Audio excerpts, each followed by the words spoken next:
If I could get to here or I could get to somewhere like where I'm at, it's still a journey, still a grind, not in the same way, but I still haven't made it. Some people email me every day, people starting a business don't feel hopeless. I started out nothing and just build it slowly over time. And it's a journey to ward off the shiny things like Paul's saying. My worth doesn't come from my truck. But these things, they're still there in the back of your mind. We just got to stay the core. That's what's hard about life. It's doing a lot of boring, hard things day after day, a million times, 100,000 times, just like our customers. A lot of these lawns, they're great people, and I've had their yard for 10 years. I have mowed that yard 10,000 times, but I still need to get out there, do it. Tomorrow's Monday, get out there, and make their lawn look great, for them a great product. That's what it is, and that's part of our job here on earth.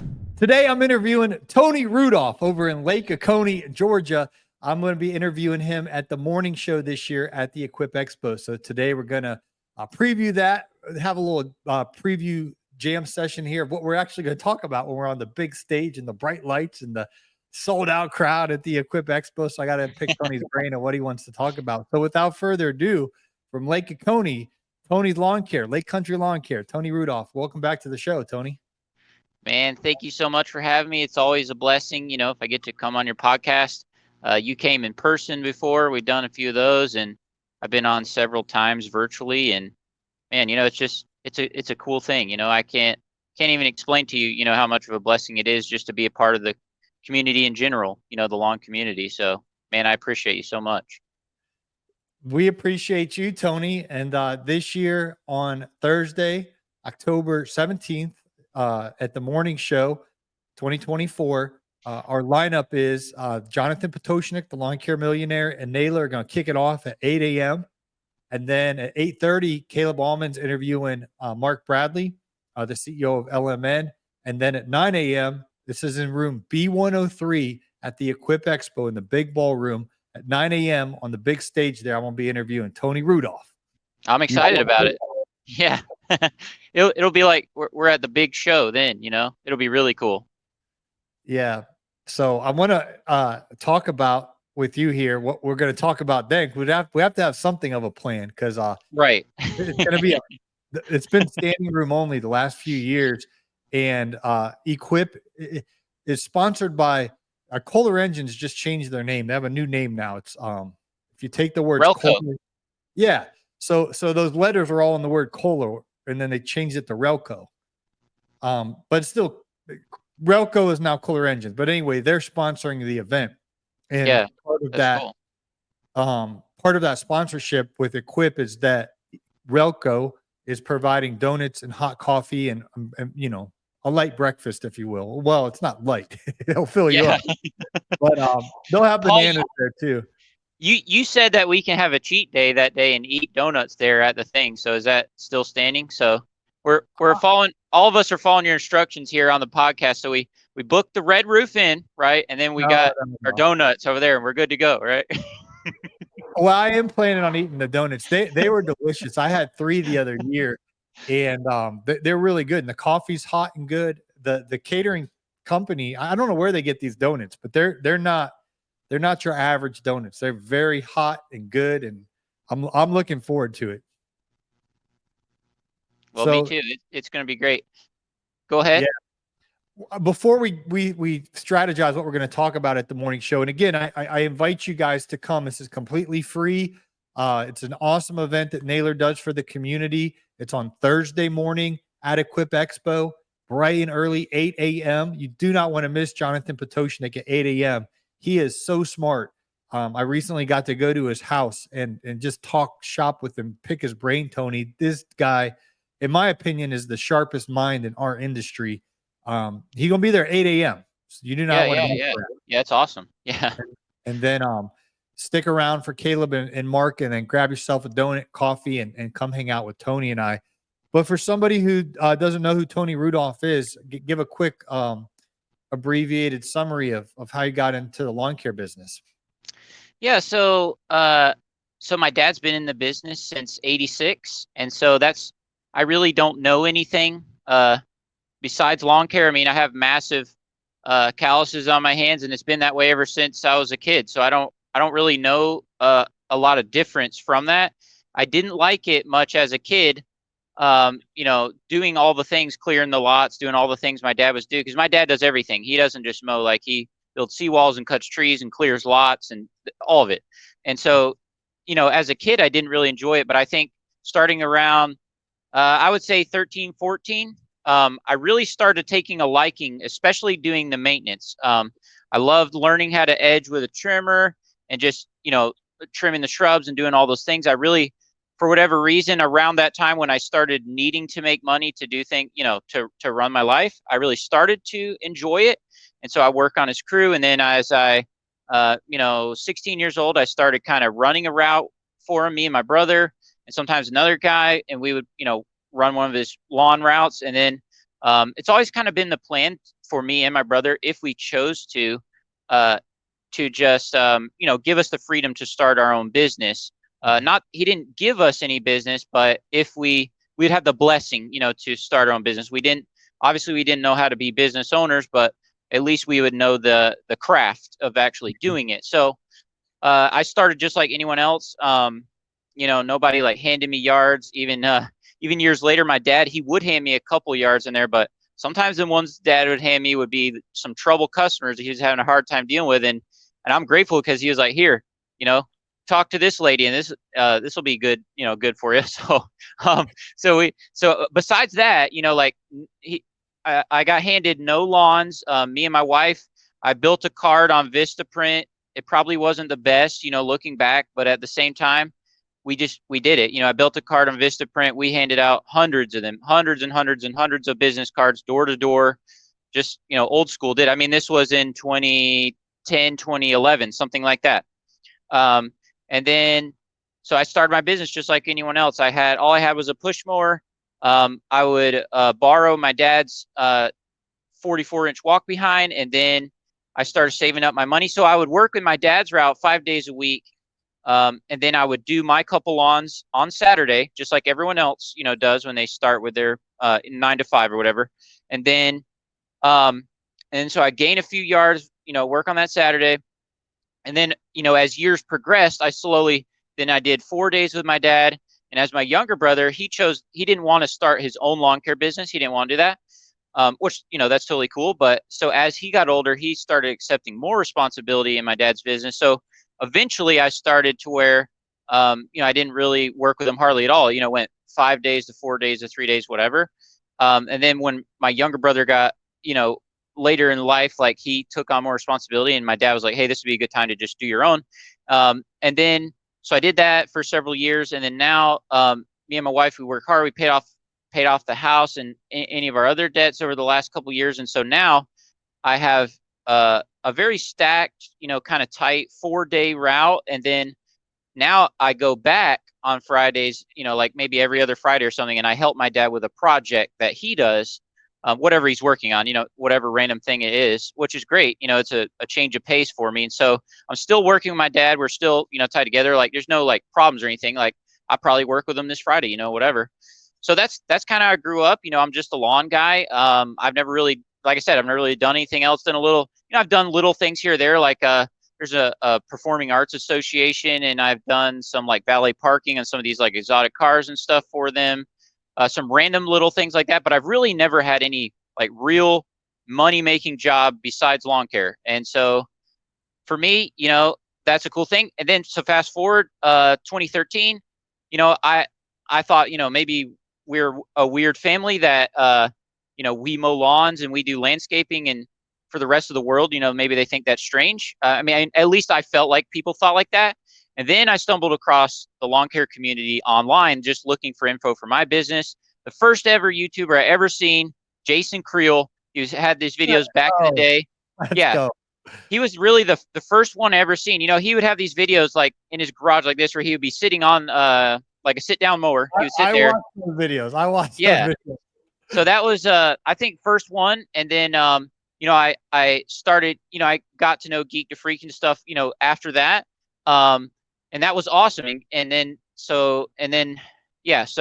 I guess around that time, and then I would start watching Geek to Freak like every day.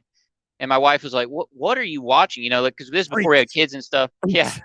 So I'd be out there, till I'd be late at night, like just watching them, just like other people's like, I mean, I guess I didn't have kids and stuff. I had a little more time, I guess, back then, but like I just would watch like every video that he put out. And so that's kind of how I became, kind of started in the community. And then he even encouraged me when I made my first video on YouTube, and he was like, man, that was good. It's great. I remember my first one, I had all these like different brands of sprayers and stuff, because we have all kinds of stuff. And he was like, yeah, that was a great video, and blah, blah, blah. And then a couple years later, just like Paul talks about and Naylor and stuff, I had seen these guys go to the expo, and I had actually seen that because my dad would get these magazines called Pro Magazine. I still get, there's three different subscriptions that I still get in the mail right now because I love like the print, landscape magazines. I think they're awesome. But anyway, it's been in there for my whole life, but I never seen like someone like really do it. Never really paid attention to it, right? So just like a lot of these guys, I seen them. They had the first, second meetup at the expo, and I think it was probably like, so I think my first year was either 2015 or 2016. So they done it a couple times. I think my first time was one of the last times that it was at the pizza place. And I remember, yeah, yeah. So I remember standing there talking with Dirt Monkey and a few other guys, and it was just a crazy, awesome experience. And it's so cool that Nailers took it and brung it to an event so we could be inside. Because back then, man, I was like, when I was standing out there talking to all these guys, we were standing out there, and it was like icy rain standing out in front of that pizza place. I don't know if you remember that year, like the weather, it was kind of bad, but it was worth it. All of us were just standing out in the freezing rain talking to each other. It was great. And so that's kind of how came into the community, kind of just like everyone else. I kind of stumbled into it, but the community in general has just been a huge encouragement. And then Equip Expo, which is kind of what this is about, has just been such an encouragement in my life. Stuff that you see and people that you see online, but also just the industry in general. If you attend Expo, it is such a huge encouragement for your business. You can learn so many things. Just like Paul, you'd be proud of me, even as of last month or month before, 100% of my customers are all card on file or ACH, which I can, I charge all of them. It works the same way.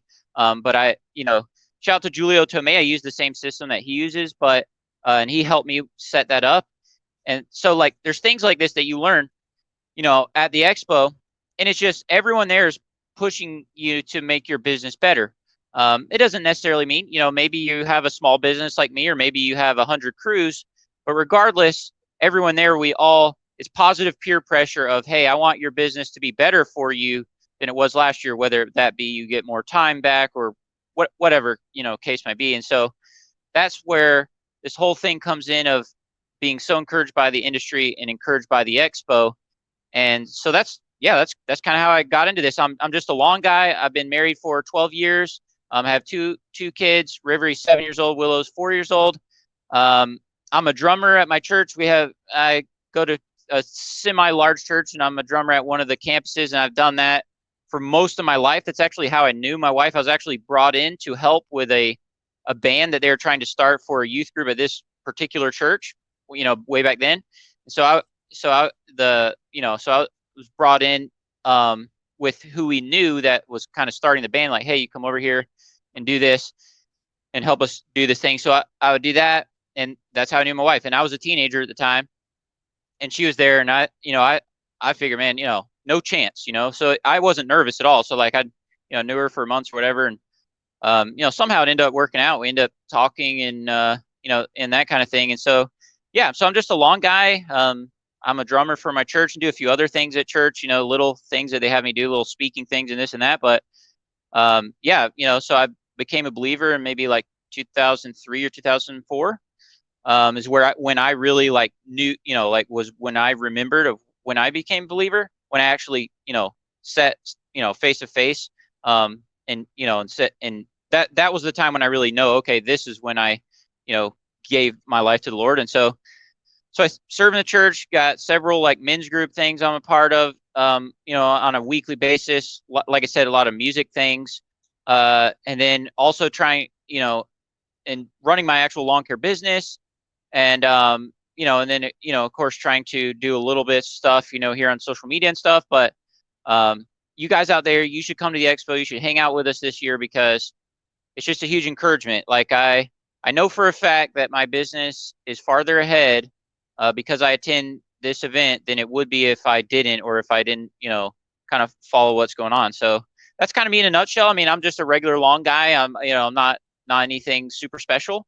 So I'm just like any of you guys out there listening. Actually, probably a lot of you guys out there listening are, you know, smarter and better than me. But I'm just trying to make good choices and follow a plan. Like any of us, if we can follow a plan, we can win. In life. And so that's kind of what I do with my finances. That's how we've been part of the Dave Ramsey program for several years.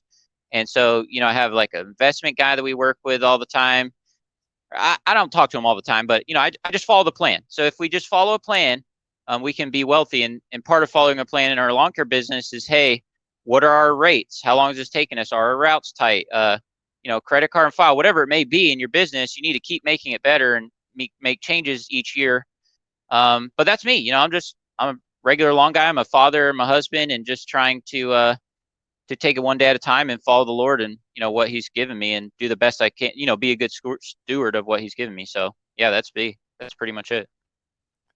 That's beautiful story, Tony. There's a lot I want to unpack. We'll talk about the paying off your mortgage and being debt free. I want to dive a little bit deeper into that in a moment, but I wanted to kind of connect some dots. If you're out there listening and you hear Tony talk about being out in the freezing cold rain at Pleasure Ridge Pizza and kind of connect these dots. So I wasn't at that. I never went to Pleasure Ridge because the place that I was working at, a radio station in Atlanta, we would have an event that week of GIE.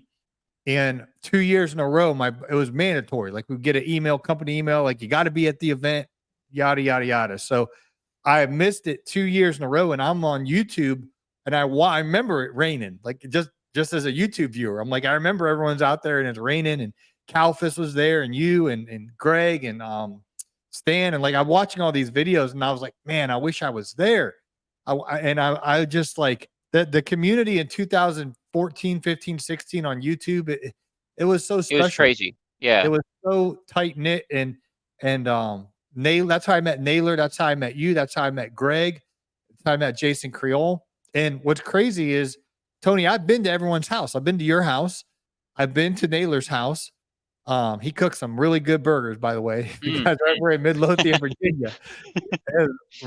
Wonderful burgers. I've been to Greg's house, which was one of the best moments of my life. Me and Naylor drove to Greg's house, Geek the Freak, and we're pulling in, and Greg made a bunch of money, so he had a really nice house. And we get there, and the GPS says we're there, and the garage door starts opening slow, and me and Naylor ain't talking. We're both nervous as could be. Yeah. And then you see Greg's little legs, and Greg's a really tall guy, and then he has his blue Geek the Freak fitness shirt on. I don't know if you remember that. Oh t-shirt. Yeah, of course. He had the little guy with holding the weights, Yeah. Geek the Freak fitness, and I almost pooped my pants. I was like, "Hey, nice to meet you. Can I go use your bathroom?" And I went right to the toilet because I was so nervous. I don't know why I was so nervous, but anyway, I got to go to his house because of Naylor. Naylor set that all up, and then I got to go to Jason Creole's house multiple times. What a great family the Creoles are in Alabama there. And Naylor took me to Jonathan Potoshnik's house a few weeks ago in Texas, which was just insane. But back to the rainy day in Pleasure Ridge Pizza. So I watched that, and I was like, I got to get there.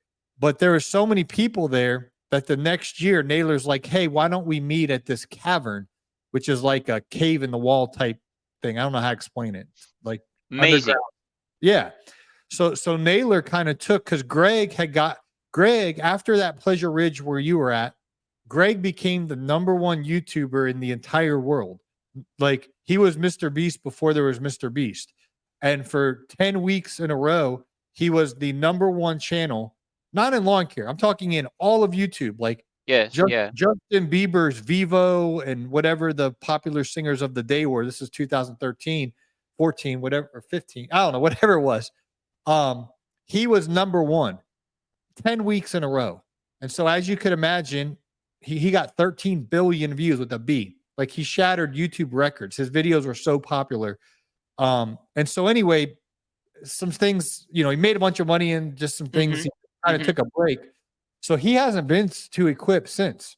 And Naylor didn't want the rally to die because it was such a special camaraderie of it wasn't about the pizza, it wasn't about the venue, it was about the relationships.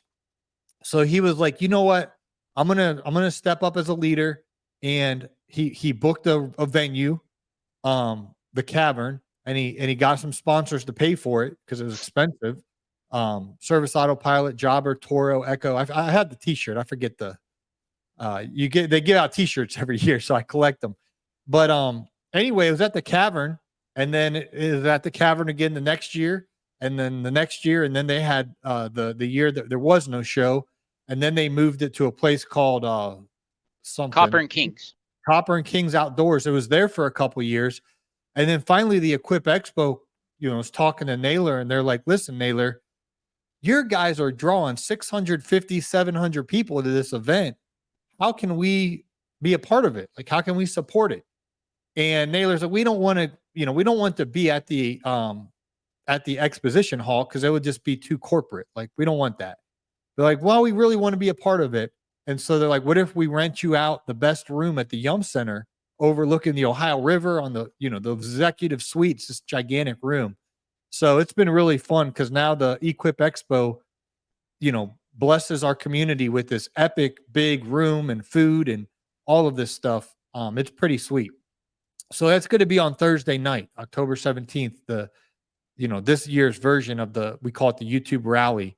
It's one of the best parts of the whole thing. Yeah. I mean, it's, it was like the cave. So Naylor took responsibility, or like, it wasn't like, Greg was like, hey, email us in and we're, accepting applications to like take over this thing. Number one, nobody would have wanted to do that, for one thing. Cause I mean, we don't want to, like, I don't know. I'm not going to like call these sponsors and like set all this. It's a lot of work, but, anyway, Naylor just decided, hey, I don't want this thing to die. So I'm just going to put myself into it. It's just like us kind of starting our business. It's not necessarily just like a clear path where we can just easily walk into it. We have to just put ourselves into it. And that's exactly what Naylor did for this. And so he didn't want to die. And plus it was growing at the same time. So we got this cave. In the cave, there's something magical about this cave. It had this weird little hall. This door open with this like biohazard circle lock thing on it. You open it up and you literally are walking in a cave, like down in the ground. Over to the right, there was like a BMX, I think they call them pump tracks, where they would, like, on their BMX bikes, and like the big jumps and stuff. It was insane, right? A huge room there. And then there's two other rooms they end up renting over time. And one had like the ropes course in it. You stand around and eat food. And it was so cool because there's no wind, there's no nothing. You're underground. The only thing that you hear, there's no dust, there's no nothing. You just only heard the people talking. And so that was an amazing setup, but Naylor didn't even let it die, even because of year 2020 and all that stuff. Had some issues with that venue and stuff, but he still didn't let it die.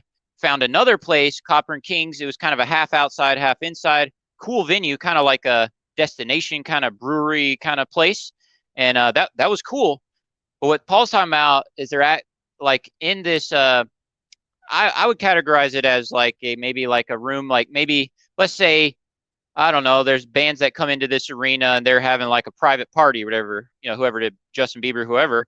Maybe they go upstairs and they have like this room, several hundred people can fit in there, and it overlooks the river. There's a highway right against the building on the other side. You basically just see the water out there, and it is amazing. So of all the places that we've been, Cave might be my favorite just because sentimental reasons, or just because of the way it feels. But I would say pretty much just as good as that, and maybe even better in some ways, is this new room. It's just full glass out behind you. It is amazing. It's like you're in a room, like I'm a lawn guy, right? So when I go up in that room, I feel like I'm in a room where I shouldn't be. You know what I mean? So that's kind of how it is right now. So you guys got to come be a part of that.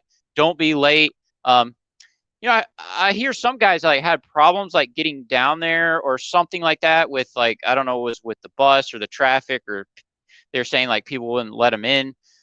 I don't know. So just don't be late, right, Paul? Do you have any more information about that? Because it is super busy down there. It's in downtown. You know what I mean? Like, yeah. So it's at 6 p.m. at the Yum Center, which is where the Louisville Cardinal basketball arena is, and Trace Atkins is going to have a concert that evening.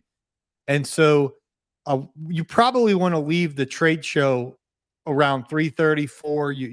The problem with the trade show at 5 o'clock, when it closes Thursday at 5, everyone leaves then between 4 and 5. Everyone's leaving. And so the parking lot is a bunch of pickup trucks and everyone's stuck. And so it happened to me many times. Now a little secret, I'm going to answer your question about the Yum Center, but before you can get to the Yum Center, you're going to be at the Equip Expo exhibit hall, the big Kentucky Exposition Center. My suggestion is twofold. Number one, park in the north parking lot. Everyone parks in the south parking lot. There's a whole other big parking lot that people just don't know about, the north wing. It's basically behind. It's almost like kind of at an angle, but behind the building. The last 2 years, I've parked back there, because of the recommendation of Chris. He's on Paul's podcast all the time. But it's kind of like if you're pulling in that main, it's almost like over the other side of the building, but not over here, like where the demo thing is, but kind of over the other angle. Boom, there's just huge parking over there, just like plenty room. And there's gates. You can go, there's two different ones. There's one on the other side of the demo, and then one kind of at an angle from that parking lot where you can get out. And that's what I've been doing. And so that's what I've done the last couple of years. And that is awesome. That's going to help a lot. But also give people tips about, I didn't know what the Yum Center really looked like when I went last year. I went early to help Naylor like set up and stuff, which I think you helped carry those heavy boxes for me. And so we're going to do that. We're going to do that again. But that's why, tell people out of here, don't be late for this, because you don't want to be late for it. I don't know if they maybe they open the doors at like 5:30 or something like that. But Chris Kaiser, he said parking deck on Washington Street, right? Is that correct? That's what I'm remembering from what he had told you, like when you had that one. He was on there early this week or whatever. Yeah, there's so many different parking spots, because when Louisville Cardinal have a basketball game, they sell it out at 20,000 seats. That's where everyone parks. So the other place you could park is at the Galt House. That's the hotel that I stayed at last year, which is connected. You kind of remember how there was like a parking. It was kind of hard to get from the Galt House to the Yum Center, but they are connected. But they're right there, even if you have to like walk outside and then walk back inside there. Well, here's one more thing too. So this is what kind of tripped me up last year's going there. So there's a building, a huge building kind of like out in front of the Yum Center, like across the street in this block. And it is used for the expo for whatever reason, or I don't know exactly what they did there last year, but it has expo, like pictures of trimmers and stuff like all around it on this building. It's another building. It's called something else. It's a big building. And so I thought that was the Yum Center. And so I parked, and it's kind of more storefront looking kind of building, big old glass thing. So I parked all the way on the other side of that in some parking deck. And I was asking people on the street and all that stuff.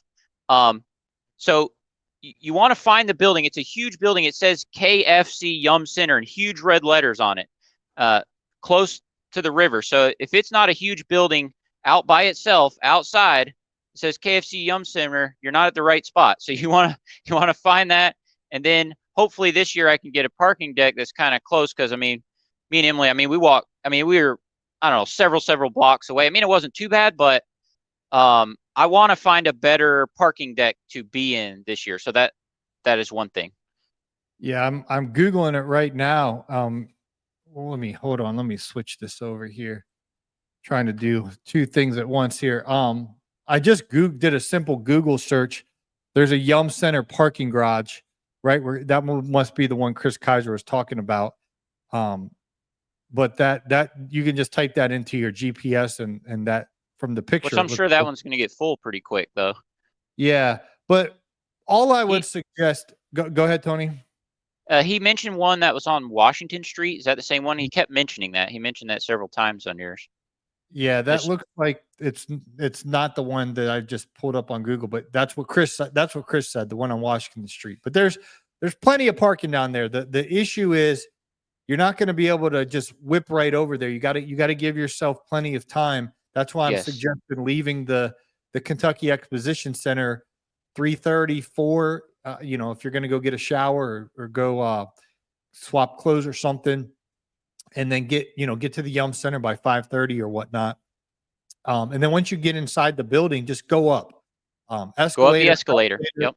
Yeah, just go up the escalator all the way up. Just say I'm here for the private party, the VIP party. We literally got that big old VIP room. So yeah, just get to the Yum Center downtown, 6 p.m. That's Thursday night. So Thursday's a full day. In the morning is the morning show, 8 a.m. Jonathan Potoshnik, who I'm a fanboy. I'm completely Tony. I am a Jonathan Potoshnik fanboy. He's just so. Well, I am too. Like for years, he had those videos on the Lawn Care Millionaire channel, and I would just watch all these videos, and just like anyone else, starting their business, it's like, man, this is amazing advice. Like if you could just implement like one of those videos, like it could change your business, So like I kept watching those videos, kept watching, and for him, those videos were very.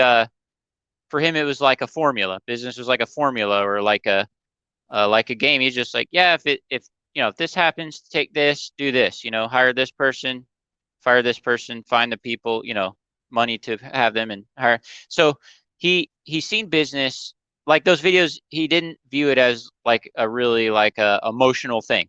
And so that was amazing business advice. So if you could, follow those videos, which I believe those are all still up there. I'm not 100% sure on that, but he has the new 5 for 50 channel that Paul talks about, which is great. But yeah, so I was a huge fan of him for a lot of years, and it's so amazing advice. If you can find those videos or even watch the new ones, it's kind of similar, idea the way he's doing on the new ones too. But the new ones are a lot better. So if you guys don't know what we're talking about, I'll just give a quick summary here.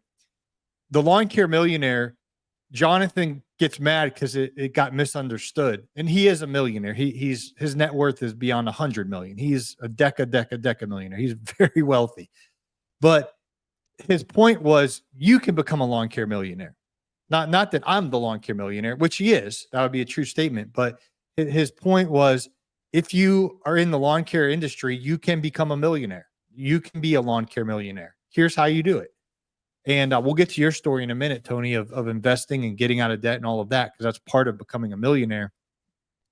But his videos were educational, whereas Geek the Freak was pure entertainment. I mean, that's why you and I would watch Greg for hours on end. And when a new, a day in the lawn care life, week in the lawn care life, the new video would drop, and he's got his phone with the temperature and the time, and he's in his truck. You're like, here we go. And you're just, I mean, those were the, I'd watch the whole thing, but Greg's was entertainment. And he did a mighty fine job, the best in my opinion of entertaining. And then on the algorithm would also recommend the Lawn Care Millionaire. And that would be pure education. I mean, Jonathan didn't crack a joke, I don't think, in any video ever. Yeah, he's not there for entertainment. He's there for business. And it was awesome. You're in school when you're watching those. You're in school. Oh yeah. So what happened was Jonathan so he has this business in Dallas. It's called City Turf. It's 15 million a year plus, between 15 and 20 million a year revenue. Big company. They do pest control. They do fertilization and weed control. They do lawn mowing. And that's it. They just have 4 services. They just focus on the 4 main services. And tree bush trimming, not like cutting the tree down, but just like pruning them and stuff like that. Well, in addition to that, he had started a software company called Service Autopilot, which is similar to Jobber, LMN. I'm sure JP would say Service Autopilot's superior to those, but he started that company, and then he got offered an outrageous amount of money. I mean, life-changing. The interest that his money makes is millions of dollars, and enough for him to live off of just. They don't have to work ever again, and he'd still have millions of dollars just off the interest of how much money he has. It's a crazy amount of money that his business sold for. But when they bought the credit card company bought Service Autopilot, they also bought the Lawn Care Millionaire brand, because that was part of Service Autopilot. So Jonathan couldn't post to Lawn Care Millionaire channel anymore because he didn't own it. It's some big company owns the Lawn Care Millionaire channel. So the videos are still up, but he had to start something new. So he started something called 5 for 50, which his premise is if you work 5 years on the right things, building the right foundation in your business, the next 50 years, you're going to reap the fruit or the benefit of what you prepared those 5 years of working hard building something. And I've been watching his videos, and they're just so good, Tony. The new ones he has, it's better audio, and it's similar things he taught in the old videos, but they're just such an education. That's where I learn. I watch Jonathan's videos, and literally I take notes. Yeah, yeah, absolutely. And so it's an incredible thing. It's incredible that he's going to be there live on the podcast, and and it's great that he has this YouTube channel and he's starting it up, from nothing, zero. And hopefully, it does really well and goes super big because the value is there. If we learn to take it, that kind of thing, just like anything in life. So yeah, sorry. What else did you want to talk about? Well, I was just going to say, and then I'll say real quickly, Jonathan's going to be speaking at Naylor's event on Monday and Tuesday. It's called the LCR Summit. That's his only speaking engagement in the next 12 months. He's focused on getting this YouTube channel going and some other things he's got going on. So that's Monday and Tuesday. There might be a ticket or two left for that. It might be sold out. I know the VIPs are completely sold out. And then the general admission, there might be 1, 2, or 3 tickets left. That's it. That's at the Galt House on Monday and Tuesday. And then I just wanted to real quickly mention to you guys, I'm going to be in the John Deere booth the whole show. So Wednesday at noon, I'm going to get to the John Deere booth with Mr. Producer. They're building us a podcast studio. We're going to just have the Green Industry podcast from the John Deere booth all day Wednesday, all day Thursday, and then all day Friday. It usually closes down around 1 or 2 on Friday. So that's where you'll find me this year, at the John Deere booth. Anytime the show's open, I'll be in the John Deere booth. And then the big important day is Thursday, October 17th, 8 a.m. If you want a seat, I would, recommend getting there probably 7:55, 7:50, 7:45. The seats usually all fill up. For Jonathan Potoshnik and Naylor at 8. Caleb Allman and Mark Bradley will be on at 8:30. Tony and I will be on at 9 on Thursday, October 17th. After that, my plan is to head straight to the John Deere booth, set up shop, podcast all day. Then we'll probably tear down around 3:30 or so and head on over to the KFC Yum Center for the rally. That's going to be upstairs. So that's Thursday, October 17th. And if you've ever wanted to meet my producer, Mr. Producer, Tony's met him in person at Sync Live. Amazing guy. Yeah, but he'll be there. He's coming out of he lives up in the mountains, and I convinced him to come out to another event, so he's looking forward to it. And you can meet him he'll be at the John Deere booth with me. So swing on by the John Deere booth. Is there anything I'm leaving out with the rally, the morning show? Anything that needs addressed? I don't think so. Equip Yes, you're going to go there, huh? Equip in general, just. There's so much. You're going to have to just come and see it. Like, we're not going to be able to explain it all right now. But it's 100% worth your time. I guarantee it's a tax write-off. It's very cheap to go. Use promo code Paul right now. I think it's $60, brings it down to $30. And even well said, Tony. Good job. Yeah, if you go 15 minutes in any direction of the expo, because even last year, I didn't know if I could come till like only a few days before. And if you go 15 minutes in any direction, south, I did the south because I come from the south.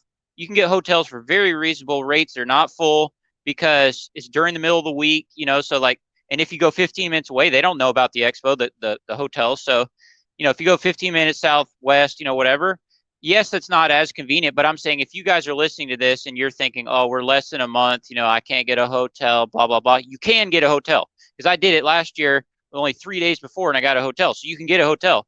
And, like I said, just look on Google Maps. Like I did, Shepherdsville, I think is a town. It's only 12 miles south or something. Get a hotel there, book a ticket, use promo code Paul, put gas in your truck, check the brakes and your tires and the stuff on your truck, right? And you can head up there and you can experience this. There's no reason, in my opinion, there's no reason not to come. It is a 12 and up, event. So you're gonna have to figure that out, as far as like your kids and stuff. But I think you should come. Bring one of your crew, come see it, come see Paul, come see the podcast, just come see the industry in general. There's nothing I'm going to say on here that's going to show you what you can see there. And I'll try to, like, after that podcast is over, I'll try to hang around in that room just a little bit more if you guys have any questions for me, or if Paul doesn't want to do that, I could go over to his John Deere booth for a little bit, whatever you want to do. But yeah, so like come to the expo, get your ticket. It's not that expensive. Like I said, the ones, like if you like, I'm staying one that's right by the expo, and those are convenient if you can do that, but those are going to be a little hard to get at this point in the game. But just get a hotel somewhere, like I said, look on Google Maps. You don't have to go very far. There's little hotels sprinkled all over, and they'll be a little quieter out there, and you might even sleep better. It's a little bit out of town anyway. So do that. Come to the expo, and come see us. Come see Paul. Come see all these people. It's not a fake thing. Like they're really there. They'll really talk to you. Whoever you like to see online. Almost 100% of the people that you see online are super great guys and are super personal and personable, or all that. So not to mention you get to see new stuff that your dealer won't even know about for another 6 months. So yeah, come see it. Yeah, I was just looking on Google, and on Crittenton Drive there next to the Kentucky Exposition Center, there's a Hilton Garden Inn, which I drive by that every year when I go to the North Gate. It looks like a nice hotel. And then I actually stayed at this one. Lamont Hairston was there too. I saw him down in the waffle line. It's called Home 2 Suites Hilton. So that's where Lamont and I stayed. They had a good old breakfast. But I'm staying downtown this year at the Galt House, which is downtown. So there's pros and cons downtown. The pro is you're down there for the LCR Summit, which is in the Galt House, and then I'm down there for the KFC Yum Center rally on Thursday night. The con is every morning, and you got to drive to the Kentucky Exposition Center, and every evening you got to drive back, and it's a lot of traffic. Even though it's only like 5 miles or 4.8 miles, it's a 15-20 minute stressful drive because it's just you're going a lot of cars and stuff. 35 miles per hour, and it's not the most convenient drive. But anyway, if I was going for the first year, and you can get that Hilton Garden Inn, the Home to Suites, there's a Holiday Inn. They're all literally right next to each other. The Hilton Garden Inn, the Home to Suites, and the Holiday Inn right there. Any of those three are good. I stayed, and I joke about it, but I did stay at the Red Roof Inn my first year by the airport, and it was very unprofessional and run down and sketchy, and I didn't like it. I didn't like that at all. Well, back in the day when we first started going, man, a bunch of guys from the YouTube community stayed over at that Red Roof Inn. They hit that Waffle House that's out in front of it. People are like, all the guys that we're friends with, they used to stay there all the time. Yeah, and that's what made me feel a little safer, because Payjack was in the room next to mine. There's a guy named Jay Rizzi. I don't know whatever happened to Jay Rizzi, but he was there. Guy named Rusty Everidge. I don't know what happened to Rusty. He was there. These guys. I haven't seen these guys. Payjack, I talk to him every day, but I'm in a group chat with him and Naylor. We chat every day, just keeping each other accountable to become better men. But anyway, get your hotel. Like Tony said, the tickets are $60 right now, but they're going to be $120 at the door. That's another mistake I made. My first year, I paid full price, which was only $60 in 2017. But I went and I got there and I waited in this long line and I paid full price, and I had no idea they didn't have a coupon code Paul back then, but now they do. And when you get your ticket now for 60 and type in coupon code Paul, it makes it go all the way down to 30. So, and I don't think they'll let you do the promo code if you do it in person. So don't do it in person. You need to do it before online. My promo code cuts off the week, the last week before the show. So that Friday they shut her down, and then it goes to 120, and they give you no discount. It's like they're very stern about that, which I don't fully understand why, but that's how they do it. Because I don't think they want a bunch of people clogging up the hallway there who didn't get their tickets in advance. They try to push it to get your ticket. Get your ticket in advance. But I got my ticket. Mr. Producer got his ticket. And thank you, Mr. Producer. He used coupon code Paul. So that was pretty cool. Yeah. Let's see. I think that covers everything. I'm flying this year, Tony, because I'm down in South Florida now. Beautiful. Sarasota. Do you have a different accent now that you live in Florida, or like what's the deal with that? What are people saying down there? What are you hearing from like the people? Well, there's your local Sarasota folk, but a lot of people came from the north. Yeah. Yeah. So Mike and Susie, my neighbors, and I live in a rich, a wealthy city. So it's like I'm talking to they're from New Jersey, and she is a surgeon, but they're Oh like, wow. yeah, they're like, we're only here, mainly in the winter months, and then we go to our home in Italy. I'm like, your home in Italy? Yeah, we like to go there in October and December, and I mean they're multi-millionaires. I'm like, home in Italy. I was like, I'm staying, I stay here all the time. This is my only house. Tell them you My got to, if you're in Italy, stop by there and, tell them to let you use their house if you need to stop there and do a podcast, something like that. Yeah, we'll see. But they're from New Jersey. I have new neighbors that moved down from New Hampshire. Matt and Leah, and then Don, he's from where's he from? Maine. He's from Maine. So these guys and gals are from all kind of northern spots. And then they wise up and they're like, hey, we can go down and have sunshine every day and no state income tax and beautiful Siesta Key Beach. You know about Siesta Key Beach. Oh yeah. Yeah, it's beautiful. Yeah, so I'm loving it down here, but I'm flying in on Sunday, October 13th. I fly from Sarasota to Atlanta to Louisville, and then on Friday I'm going to be there all day podcasting in the John Deere booth till they close at 2, and then I don't know. I think Lamont Hairston we might go out to dinner or something because I think he's going to be around, but I'll be around on Friday. My flight's not till like 6:30 at night, back to Atlanta, then back to Sarasota. So. You're driving this year and staying by the expo center? Yeah, we're driving up. It's about, I don't know, maybe 7.5. Well, it might be a little longer than that, by the time we do stops and things, but it's really not too bad. But see, I'm like 2 hours away almost from the airport. So it's like by the time you drive over there and then go through security and all that stuff, like I don't know if it's really worth it. It's, by the time you get through security and you drive there, you're 4 hours in before the plane even takes off. You know what I mean? So it's kind of like, you just drive over there. You have your own car there. Yeah. So that I'm gonna do that. Again, the ride when it's over and you drive back, like that the 8 hour, you're excited driving there, but on the way back, I have no voice and I'm really tired, and you got to drive the 8 hours back. But oh yeah, and the last couple of years, it's about 6.5 hours for me to get down to coming.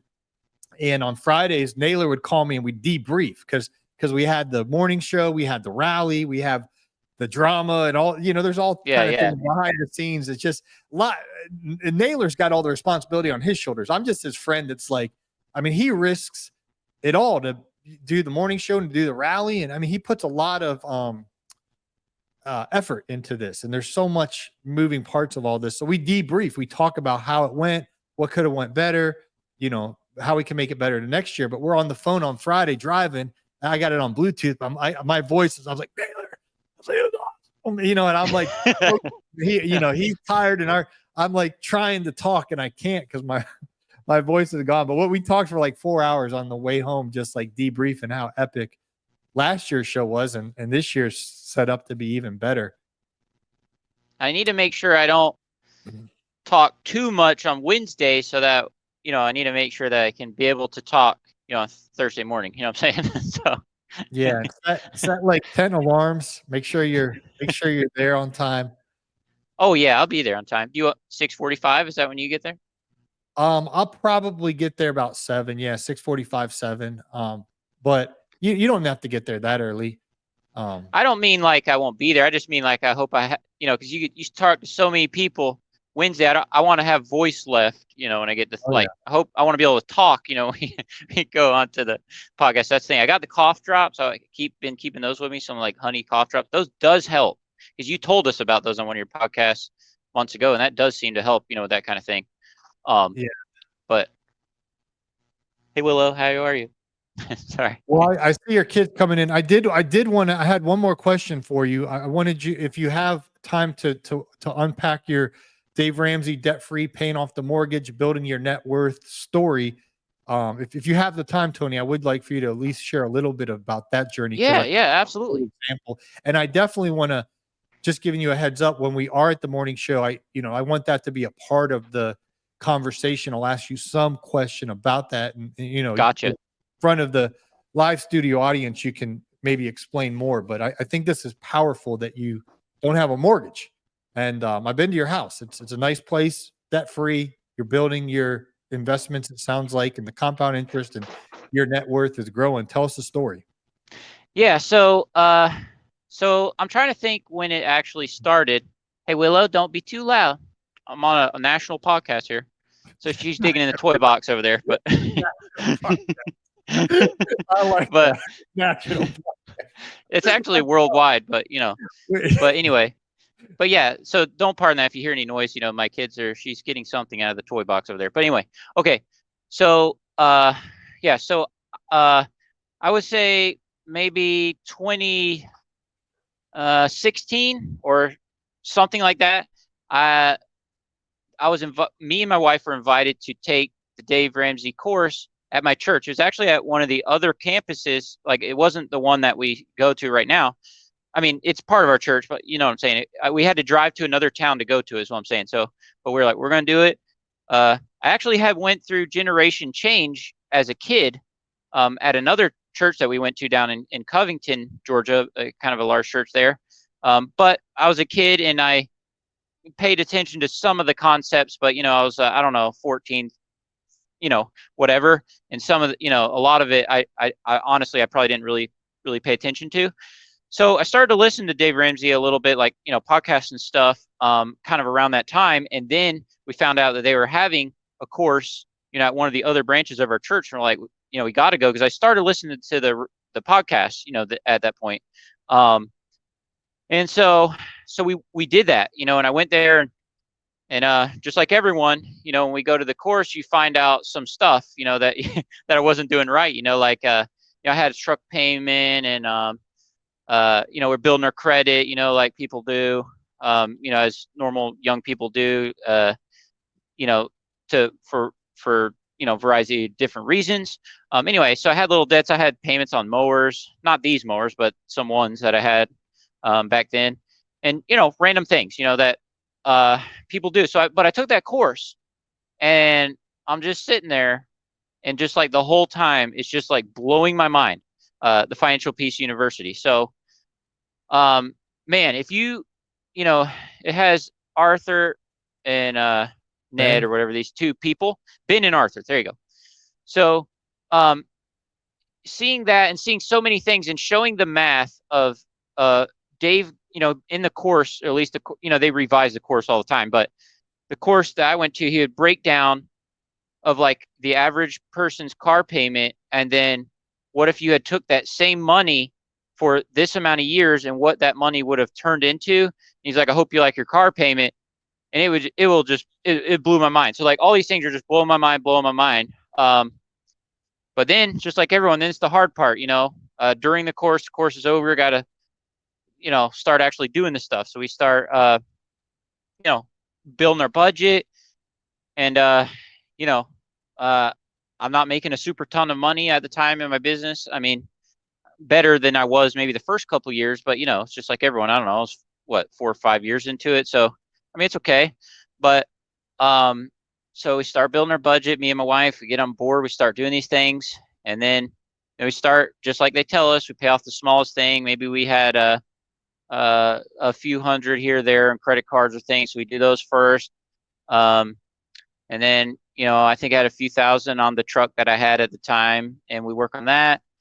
Yeah, we just start budgeting our money. And so for years, and even now still today, like those like, just like Dave says, like personal finance is 90% behavior and 10% head knowledge. So a lot of those like habits, I still kind of continue that today. Like I don't eat out for lunch, any day, when I'm working, really, unless, I don't know, well, I mean, now I have no bills, and technically, I mean, I could, but, and maybe if I'm meeting someone for lunch, or I don't know, like on a Friday or something, I mean, I guess I do technically here or there, but during all those years, and even now, like I don't, because that's a huge thing, you stop and get that $5, $10, $20 at the gas station, as a lawn guy, year over year, man, that just destroys your money. And anyway, so just some habits like that, I still continue. And so I'm just a so long guy. Like I don't have any magical story. We just started budgeting, started doing these things one at a time and following the plan. And then I guess it was last year. So like after the expo last year, and we started been paying down the house and paying off these debts and stuff, working on it over the last 3-4 years with pretty good intensity. But then I would say, no, not after the expo last year, the expo before that. So that would be 2021. So like I started doing a lot of thinking over that December, January, whatever, and I thought, and we still had, I think, maybe 85,000 or something left on this house. And this is like a $300,000 house, with the remodels and stuff that we've done or the things we've done. So it's not like a massive house, especially, like in today's economy, that's not an expensive house. But, and I didn't pay that much for it when I originally bought it, but I'm talking about today, that's probably what it's worth, and it may be even a slightly more than that, but it's around that, our area's growing and it's crazy. But anyway, so yeah, so not 2023 Expo, maybe it's 2022 Expo. Anyway, I had it paid off like the end of this week. So this week, Wednesday, will be the 1 year of the day we pay off the house. I think it's maybe the 23rd or whatever of September. So that's why I didn't know if I'd come to the Expo even last year, because I was like, we were really close, and I was like, I don't know if I can make it to the Expo because I was just working. Because all right. So I'm mixing. Need to keep my story straight. So after that Expo, I'm like, all these people are doing these things, in their business and this and that. But I'm like, that long ride home with Emily, I'm like, we have 85,000 left, on this house, somewhere in that range, 86 maybe, I don't know, something like that. I'm like, what if I really, really buckled down, took extra work, did extra projects with my dad, just worked as an employee on his crew. If I had any days that I could squeeze in, or move some of my yards to Saturday and work with him on Friday, and really maximize my schedule. I'm like, what if I did that? Like going gazelle intense, as Dave says. Like, what if I did that? And my wife was like watching people's pets at their house, and we're just like, what if we did this? Even though we have 2 kids, we're paying for health care for them, because my wife does not work outside the home. We homeschool, all that, so it's expensive. My life is expensive. When you have kids and have all these things, it's not free. All this stuff is expensive. But so anyway, but I'm like, what if we buckle down and we did this thing, like for real, like, no eating out, no like doing stuff on the weekends. Like I'll still go to church and stuff, but like, definitely every Saturday, like everything, like boom, I'm working. And so, we did that. I fixed up some project mowers and sold them. And I was just, during that whole year leading up to last year's expo, like we just did everything I could. And so, I think we end up making maybe, because I'm 100% honest with you guys, and so, and there are a lot of valid reasons why people don't share their numbers, but I don't mind sharing my numbers because I'm not scared to tell you, like, because I wish they were even higher than they were, working on that. But anyway, so during that year, I think we made about 130 to 140 during that year. I was going crazy, solo. And so, but we took 85 of that, put on the house, right? But we're following Dave's plan. So I had that left on the house, but we're already like investing our 15% and that kind of thing. So really, so we're putting, I don't know, whatever it was, aside for that too. But we also paid off the whole rest of that during that 1 year. And we did not think that we could do it that fast.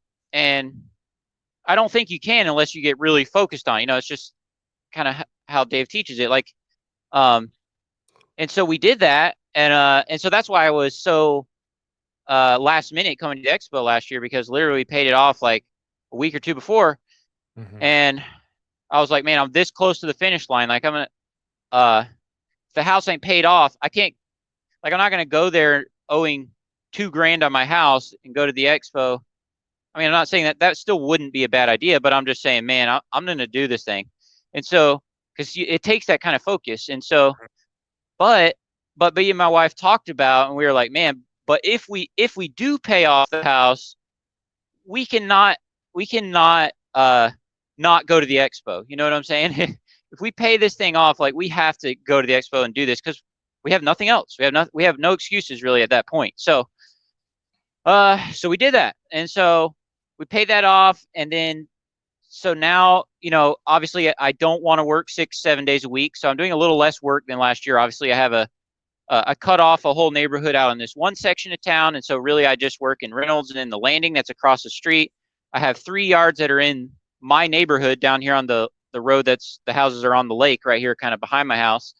And then I have 1 small yard that's on the way from Reynolds to here.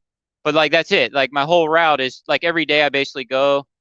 It's like 7, 8, 10 miles to Reynolds. And traffic is kind of busy nowadays because after 2020, people just flooding to this area. So they probably put in 10 new traffic lights in the area. And, it's just, that's how it is. But so sometimes it might take me 15, 18 minutes to get there in the morning, but miles wise, it's pretty close. But anyway, so basically now 4 days a week, they're pretty stacked days, but I just go to Reynolds and I go, they're weekly homes, credit card on file, or ACH, but it's processed the same way. Like I charge them all at the end of the month. So all our customers are set up on that, except for one that I'm going to be dropping soon. So I didn't want to put them on there. You know what I'm saying? But anyway, all of our route basically is on that system now. That's my route 4 days a week. Last weekend we went to Hilton Head. And so we came in, and so I started work Tuesday this week and was still able to, to finish it in the 4 days, which is just a huge blessing because now it's condensed into 4 days. Now, a lot of 5th days I will still work if I want to or whatever. Like if I, let's say if I want to make the extra money as being an employee with my dad or something. So I will do that. So like this Friday coming up, I think I'm going to work with my dad on one of his projects. But anyway, now quality of life is way up. I have a 4-day schedule. I owe nothing on anything. Like I have 0 debt. I'm paying my taxes quarterly. Everything's credit card on file, clean books, everything that Paul talks about. I'm trying to do that. I have insurance, for the customers and just all the things. And so that's kind of, so now, quality of life is better. My schedule is better. And I was able to bump the investing up to the full. I was a little less than 15% before. I was going so gung ho in the house, and the Dave Ramsey guy was like, "Well, you really should put, the full 15% on the house." But I'm like, man, look how close we are to this. So I was only putting probably like 10 or 11% for those a lot of years. I was still investing, for like 3 years, but then last couple of years, really like putting the amount that we should put. And so I think. Actually haven't looked at my accounts in probably like a month or so. But I think we're somewhere like in the 70s, thousands, like in our retirement, and this is me as a solo long guy. I'm 33 years old. And these are Roth accounts. So like this is after tax. So it didn't save me any taxes, but now this money that we have that is growing, just like Dave said, we don't pay any taxes on it when we get older and we move down next to Paul, and do that. So that's the journey. I mean, it's a really boring story, kind of. I don't have anything really special to tell you other than it's been a ton of work, working late, waking up early, and still trying to, do things with my kids here and there as I can. And, life still comes up for all of us. I had a fellow lawn bro shout out to Travis. He lost his 1-year-old daughter, with a health issue last week. Wow. And so, yeah, so that was kind of devastating. Actually, I have a small podcast. I had him on there, and this happened like a week or 2 after that. So actually, I did a couple of my. What's his last name? Travis Mumford. Yeah, I know. I know Travis Mumford. Well, actually, so crazy story. So he actually found out about me through you somehow. Like he listened to your podcast, and he didn't know that I live like super close to him. And so a couple years ago, we found each other because my wife actually helps run like a local homeschool group that we have. Hundreds of people are involved in it, and they do events and these different things. And we're actually having a career day for that coming up in the next few weeks. There's one of the parents in the group drives a helicopter for a living. He's going to come land it down this big parking lot. And so I'm going to have a lawn care booth. So hopefully all the kids, I mean, it is cooler, and there's going to be a lot of things. There's another guy with a tree service there, people that do IT and all this stuff. But anyway, so his wife started getting involved in that group, and somehow he found out that was the same me that he heard about through your podcast, and he actually saw some of my videos like in the years past. So that's how we connect with each other. So for the last, I would say probably 2-3 years, I've been really, I've been friends with him. He lives 10, 15 minutes down the road, like close to Madison, and just a great guy. And so, yeah, so I actually had to do a couple of my lawns on Saturday this week because I was already behind because of the vacation. And then he had that funeral on Friday. And so I want to be part of that. So Yeah. we did that, but, Sorry for the loss, Travis. yeah, it was, it was a crazy thing. She had this condition, but they like weren't expecting it. Like she was progressing slowly, like she was kind of making milestones, as a kid that was less, maybe 6-8 months of her age, but she was 1 year old, that kind of thing. And they were going to specialists like 2-3 times a week, doing all the things, and just, a devastating thing, for them. And so, and again, that was just Friday that I went to that. But anyway, so shout out to Travis. We love you, bud. He's going to come to the expo. If he doesn't come this year, I think he's going to come soon, but he's a great guy. But anyway, so that, helped me get back on the track. What were we talking about? We were talking about, 70,000 in investment, house paid for, debt-free journey, building wealth. yeah. And we do have, I have my emergency fund, just like Dave talks about, and I'm self-employed. So I want that to be a little bigger. So we have like 20-ish thousand, like in that too. And then I have some in my savings account and this and that. So, if of all the things I own in my house and stuff, I mean, my net worth is probably only 400,000 or 500,000 right now, which is, a lot of people, Paul, me and your age in our world today, I mean, their net worth is negative, right now. So that is a good thing. What I'm saying is I'm not telling you guys on this podcast, like, I'm amazing, I have made it, and so you want to be like me, right? So you do want to be like me, but this is still a process that I'm learning. This is a process that I'm tweaking, and I need to continue to get better.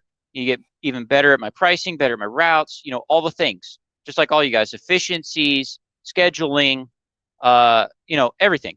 So I have not made it yet. I am not Jonathan Potashnik yet, but what I'm doing is just being humble enough to submit myself to the plan. Dave's plan says, hey, do this, and we've been trying to do that. We don't even do the investments ourselves. We use one of Dave's local providers that we found back in the day when we first started investing. I don't know, this is 5-6 years ago. And we have taught a couple of classes at our branch of the church, me and my wife, and that's been incredible. I haven't done one in a few years. We probably need to look back into that. But so it's been a long, slow journey, is what I'm saying. There's no, I haven't found any like magic button. I mean, I have a YouTube channel, but I don't, I make a couple $100 a month on there. It's not like a wild channel. I have like 12,000 subscribers. Just like some of your channels, Paul, like I'm not like making, bank on there or anything. It's a blessing. It's a little, it's a little bit that every bit, adds into the budget. And Paul, and, so I've been, trying to do little things, and I'm up for whatever the Lord has for me. If he wants me to go 50 trucks and do all that, I'm willing to do that.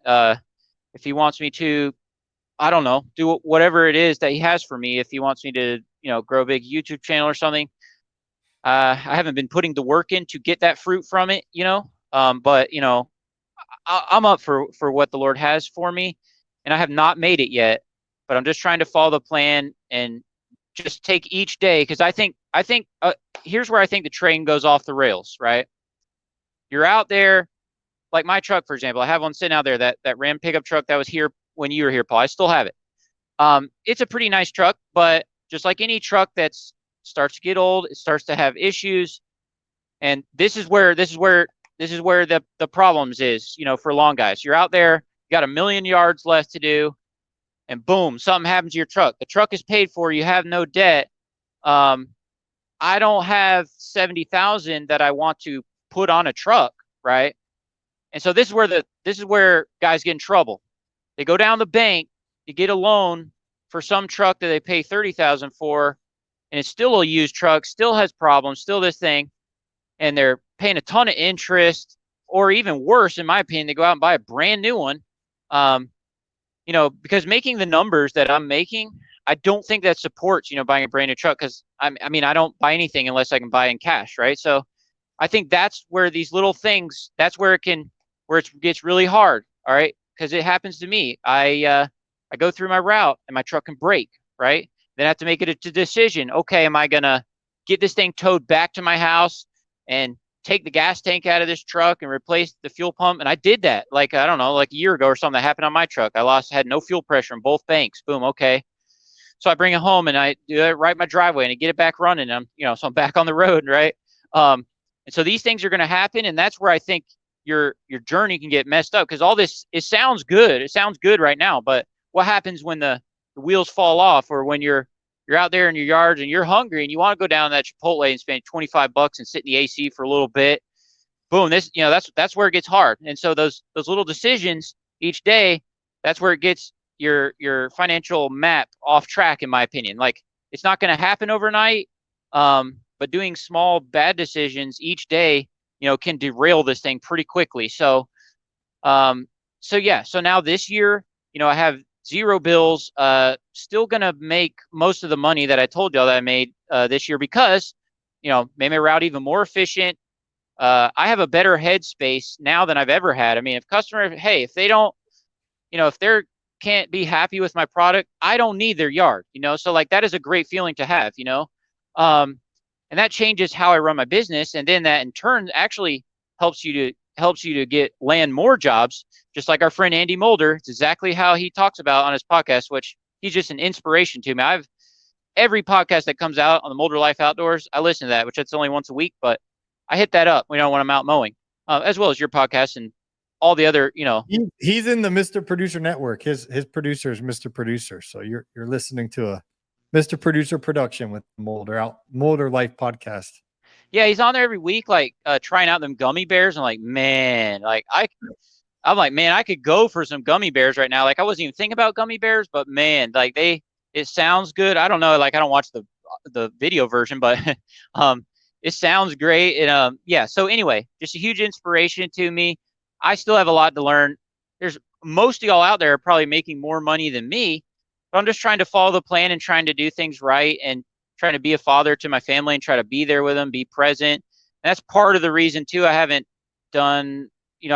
watched a lot of YouTube recently. I got off Instagram and stuff like that. So I don't do much like really online. I've just been kind of doing some audio stuff, like on my podcast and, and friends' podcasts. And because I love to listen to audio podcasts, they're encouraging while I'm out mowing. So that's the part of the industry that right now, this year, that I really want to just, be a part of, because that is what I believe is so beneficial and so awesome and encouraging to us. We got to mow anyway, right? So there's all kinds of headphones now, that block out sound, and boom, obviously, that if you're listening to this, more likely, but try some different ones and see which ones, work good for yours and whatever.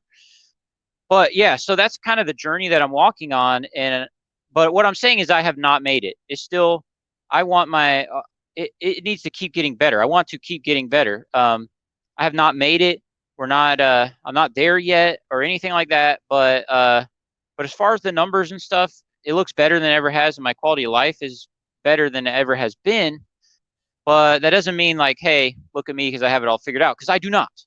So that's pretty much it. That's my story. That's awesome. Well, I really look forward to talking more about that at the Equip Expo. Dave says that your greatest wealth building tool is your income. And where you're at, Tony, is your income. It can now just go to investing because you don't have a mortgage payment anymore. You don't have any. Yeah. It's just you have this money. And I'm assuming this wealth advisor, is he telling you to put 7,000 in your Roth IRA, 7,000 in your wife's IRA? That's only 14,000. That's correct. And if you're investing 15%, you're investing more than 14,000 a year. So what do you do beyond once you max out? And it changes every year, because this year is 7,000, but next year will probably be maybe 7,500. I don't know. But after you max out your Roth IRA and her IRA, what do you do with that extra money that you have? What's he telling you to invest beyond the Roth? Yeah. So right now, like, when you break down my income, It's very close, because it actually is a little bit higher than that. Every year it goes up, 500, dollars per each one. And so what we're going to have to do is we're going to have to start doing, since we're self-employment, you can do a SEP, which you asked the guy about it the other day in your podcast. And, this, whatever you do for yourself, you have to do that for all your employees. But if it's just you, there's some money that we can put into that, and it will kind of help you tax-wise. A self-employment pension, I believe, is what the SEP is for, and Dave talks about that. And so he's explaining to that. So we need to kind of start venturing into that, like you're saying. But right now it does, with them both maxed out, it is very, very close, to, it's close, it's close, on the net income, after pay all the taxes and do all the things, it's close. But yes, we're going to have to start doing the SEP and that kind of thing, and learn about getting that set up, because we have to go farther, or we can do some traditional like 401k stuff like coming up. But again, we're only, less than a year of actually having the house paid off, and we're still trying to reconfigure and organize all this stuff, which is a blessing, because, like you're saying, now we have a little bit more money that we got to figure out, manage that wisely, which obviously we still budget, nothing's really changed. But that, like you're saying, just those two Roth IRAs, in future going forward, that's not going to be enough, just with those two. I mean, it's a great start, but yes, we're going to have to do more. So. Cool. In that episode, Tony was referencing, I interviewed a wealth advisor, Nick Bartolo. He's got 300 million, I think they call it assets under management. He manages a lot of money. And that was a very insightful interview. I was just trying not to ask any dumb questions, because yeah. Well, another thing. So one more thing that I remember too is, so this advisor, if you're over a certain, so like clients that he really takes, like nowadays, it starts at like when their account is at 100,000, and then that's kind of like where his clientele, like his base. Right. But right. Because we work with him for such a long time, he's upped his game, as he's been an advisor with Dave for several years now. He was a little bit newer when I started, with Dave and stuff, you know how this goes. So anyway, but he was like, you and your wife are super cool people. I don't want to, I'm not going to drop your account because of it, but if you stay with me, then it's going to be what they call actively managed now. So it's still to Roth IRAs, but they're actively managed. They're not just sitting there, deadly, just invested over all these things. They're actively managed. So that also costs us a little bit more, in fees. But with them being actively managed, they're growing faster. Does that make sense? Oh, yeah. So the two Roth IRAs, plus we're paying a little bit, for that to happen. The active manage, it costs a little bit more, but it is worth it, long term. And I have a customer that's, a wealth advisor, and he's a very wealthy guy, and he's like, you should totally, because I was asking about like that, because obviously they don't tell about all these little details, every detail of every single advisor, on the show, on Dave's show. So I was asking him, like, my advisor, he wants to do this. Is this a good idea, to do the active manage, because I'm gonna have to pay extra for that? He's like, yes, you should totally do that. It would totally be, worth the money that it costs to do that. So those are maxed out. Plus we're paying a little bit for them to be actively managed. And that's really, that's how it is right now, but it's good because they're growing, they're doing good, just like everything, it kind of has dips and, following everything that goes on in the economy, but overall goes up, over time.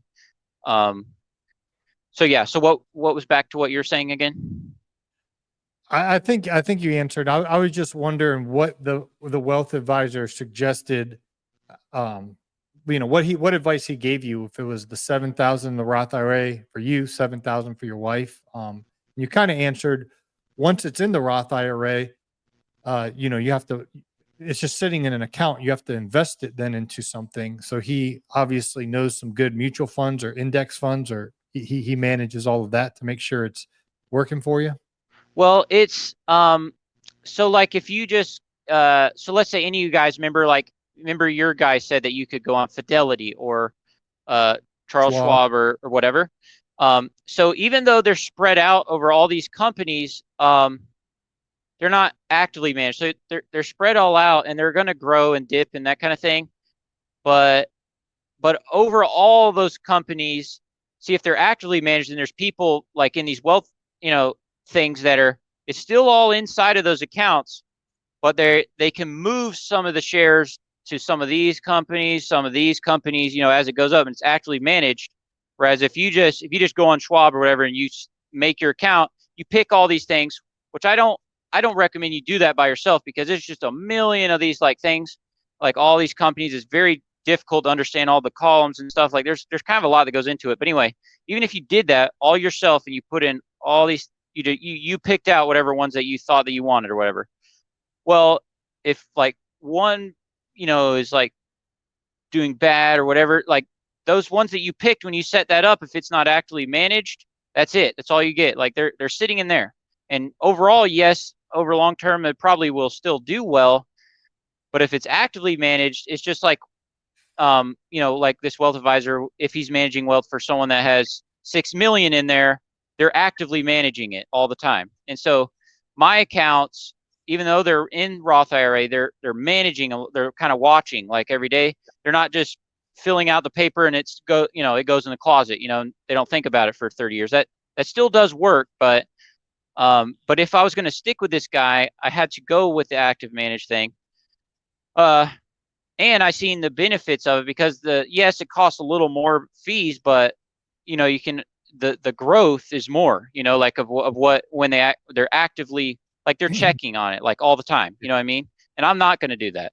And so he's part of a firm that, goes through, and then, like, just like the guy that you talked about, like we have a login to this, the company, it's called LPL Financial. And so his accounting firm's called Clear Blue Wealth.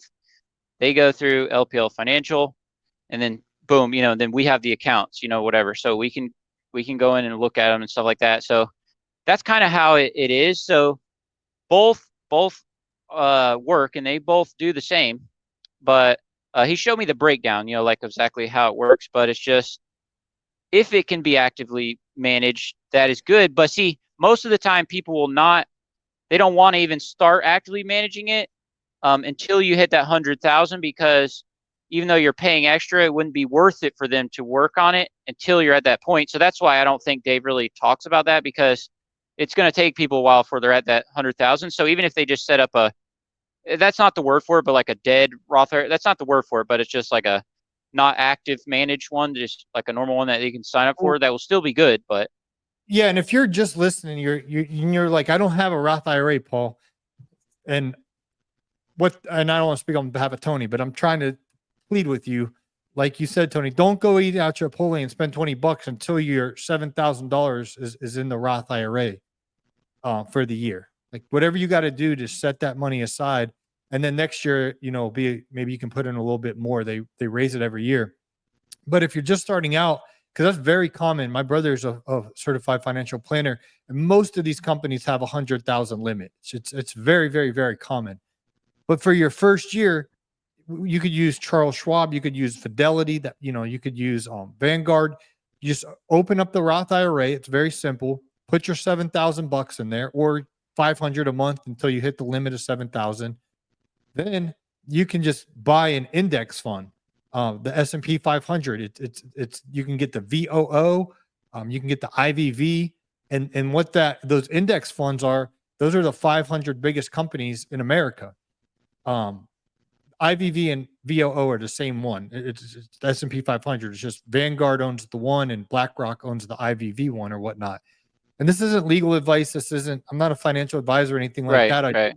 Nobody explained this to me, Tony, when I was 18, 19, 20 years old. Like, do whatever you got to do, Paul, to avoid debt, and then do whatever you got to do.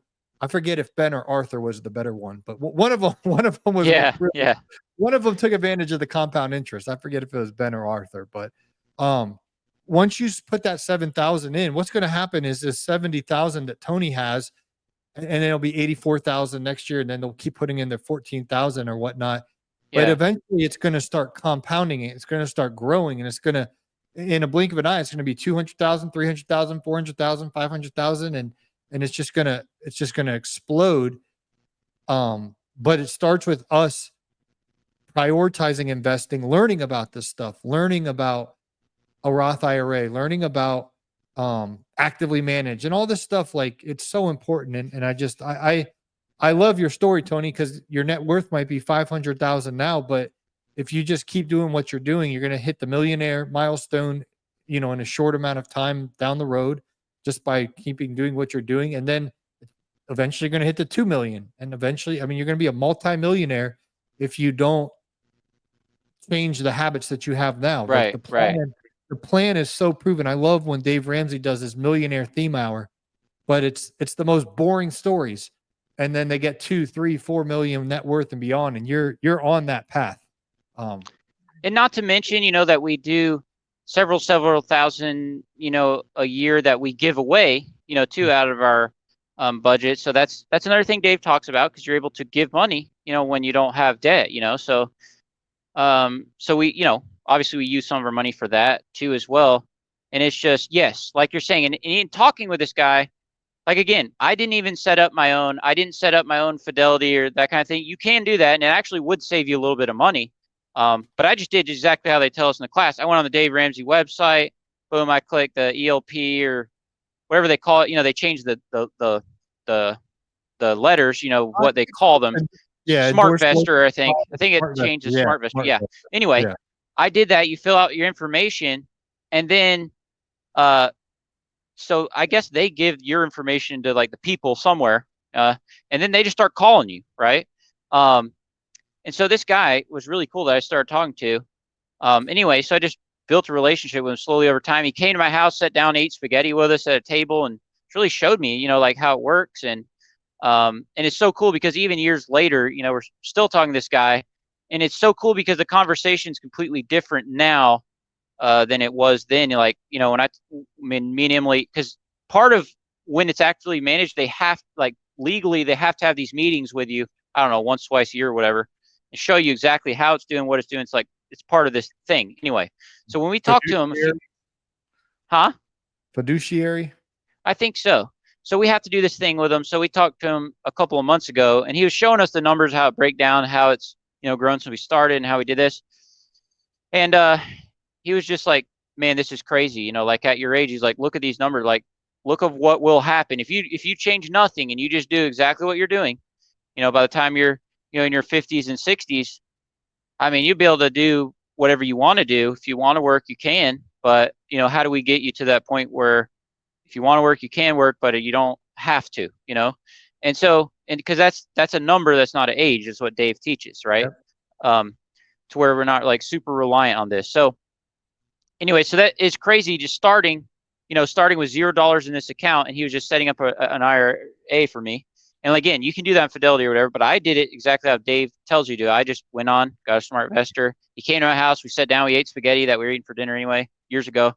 We look at this stuff, we fill it out. And yeah, that's exactly how I did it. And so it's crazy now, years later, and he was showing me the numbers, and he's like, this is just incredible. Like, that you guys have stayed the course. It's just automatically drafted, out of my account every month. So like, it's perfect, same day every time. So it's not, I've not missed any, like inputs into it or anything like that. Contribution. Yeah. So we have it set up on auto. But again, all this stuff kind of works together. If we had a million payments and stuff, then you won't be able to just, constantly be able to have that flow into your investment. All these things work together, in your budget, So yeah, just slow and steady, that's kind of my story. I mean, it's not real sexy. I didn't take a loan for 1 million and now I've turned it into 2 million. I didn't do that. I can't tell you to do that. I'm not going to do that, and I wouldn't do that. Because that's just not my story. And also now I have a very low stress life. It can get stressful just like any of you guys. I still work every day. There's still rainstorms that come in for 2 days, and even my 4-day week, it backs up. I mean, there's still business problems just like all y'all have, but it's not the same feeling. It's not the same feeling that I had years ago, wondering, hey, am I going to make it in this business? I have bills over here, and I had all this stuff, and I got married just like everybody, years ago. And now it's kind of like, I feel a lot of freedom. which is a huge blessing. I still have work to do every day, but it's not the same. It's not the same as it was before. And even if something bad happens, even if my truck does blow up or something, we'll replace it or put another engine in or whatever, and we have the money to do those things with no debt, so like this is just how Dave, teaches you to do it. And so I'm not really worried about, future ahead. Also life insurance, just that's another thing. So I painted that. I have, very good term life insurance, just like Dave teaches. Another thing we need to touch on because, if something happens to me, I want my wife and kids to be very well taken care of, just like Dave teaches. And obviously every month you have to pay for that. And I have commercial vehicle insurance and all the things. But yeah, so that it's really boring. I mean, I just told you, all the things I do. It's just kind of follow Dave's plan. We actually use the app, the $Every app. We've been using that for several years. It's really cool. So when you buy something, so when I go on the end of the week, I fill up all my gas cans, the mowers and truck and all that. I have a system down, so I only go once a week to the gas station. And I've done that for even a lot of years. And I think you can definitely do that. As a solo guy, it's silly to go every day and fill up that one little gas tank on your mower. That doesn't make any sense. Get 5 or 7 gas cans I have down here, fill them all up once a week, fill up the truck, because you shouldn't be going in there and wasting your money on those snacks anyway. Bring that stuff with you from home, buy it from Walmart or, whatever. Sneaky and snack. So that, what a great snacks. Yeah, sneaky snacks. He would stop at that Quick Trip and he would get sneaky snacks. But remember, he would have them white headphones, they put on just like this, and he had his phone strap on the arm. Remember that? Oh yeah. Sneaky and snack. He would pull it out. He'd show you what time it is. Oh and yeah. I don't know what. I don't even think he had a GoPro back then. It was like some kind of, just like it was kind of hard to make those videos back then. Walmart. Yeah, he had a Walmart camera. Yeah, yeah. Million views. He showed it to me and Naylor. He took us out in the garage. He's like, that camera right there. He's like, that got me 13 billion views. And little Walmart $250 camera, and he kept it out in his garage. So I was like, yeah, I mean, and yeah, that was crazy. And so one other thing, this has nothing to do with the subject, but years ago, it's so cool to see, Paul, what has happened with this national podcast, right? Because even when you first started your podcast, me and my wife were in Athens, Georgia. And there's a guy I know that I kind of started playing drums even when I was a kid. He's like a worship leader, and he is part of the band there, and it's big time. I mean, that's 5,000-6,000 people there on a Sunday. It's called Athens Church.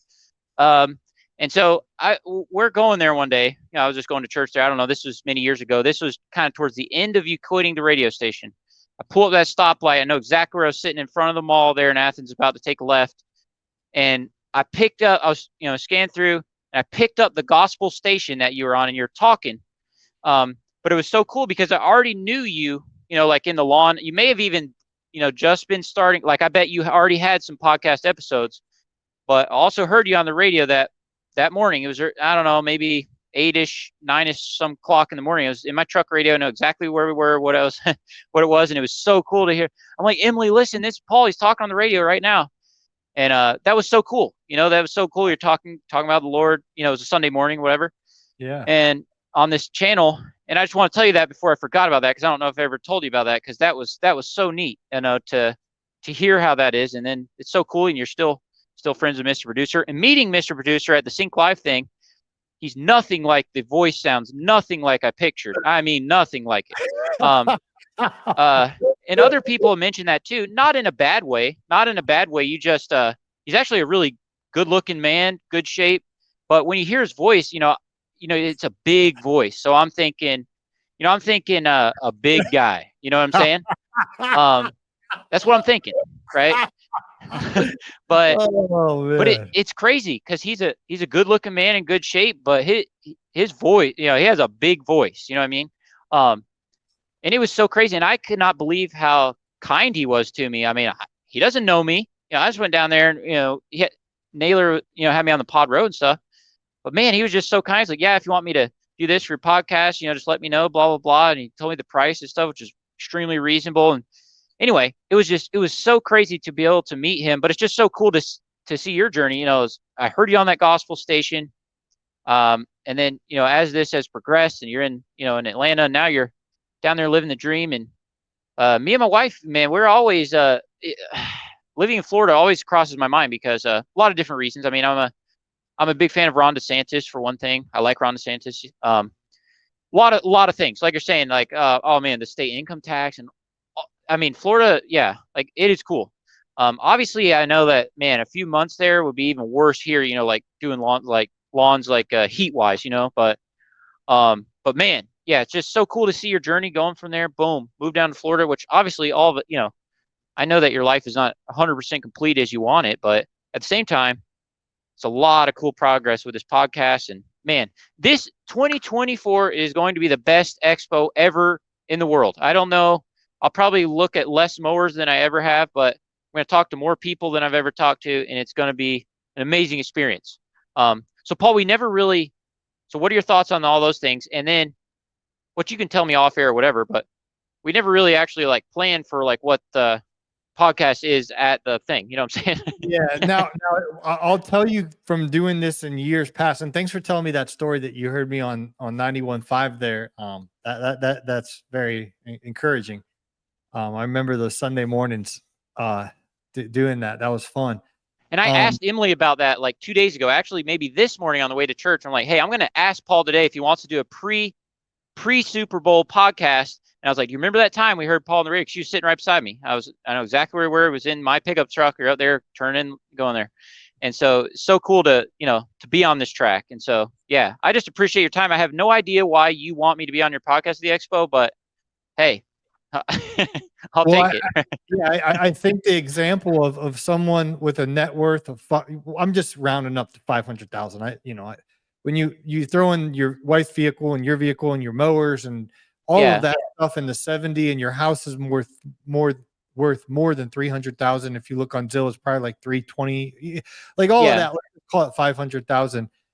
Most folks listening to this national podcast, that was the first time I've ever heard that phrase. That was cracked me up. But most folks listening to this podcast, that's like a dream of imagining no mortgage payment, you know, and just the peace of like no credit card debt, no truck payment, no, you know, and you're way more successful than you realize, Tony, of how few people have a $500,000 net worth in this industry that would love to be at that stage. Because in the blink of an eye, you're going to be a millionaire. In the blink of an eye, you're going to be a multimillionaire if you just stick to your wealth advisor's plan and don't screw this up. Just don't get fancy. Just keep doing it, what you're doing. So I think it's a powerful story. And so that I say that to say that's what I want to emphasize and focus on is Gotcha. The debt-free journey. I want you to mention the focus that you talked about of how much sacrifice and intensity and focus to knock off that remaining $85,000 debt, and could kind of share your story of how you, you know, and what I will say is the 25 minutes goes by really fast, and it's really not 25 minutes because there's about 7 or 8 minutes of it that's like the first few minutes I'm gonna get the crowd hyped up and you know, do some giveaways or, you know, what state did you come from, and really gauge the audience.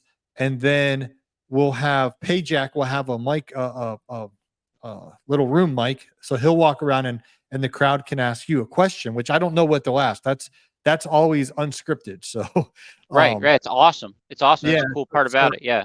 Yeah. So that's a live studio audience and live questions. If you guys can get Payjack's attention, he'll kind of screen you real quick, but hey, what's your question? And then if he thinks it's legitimate, you know, he'll give you the mic. You can ask a question.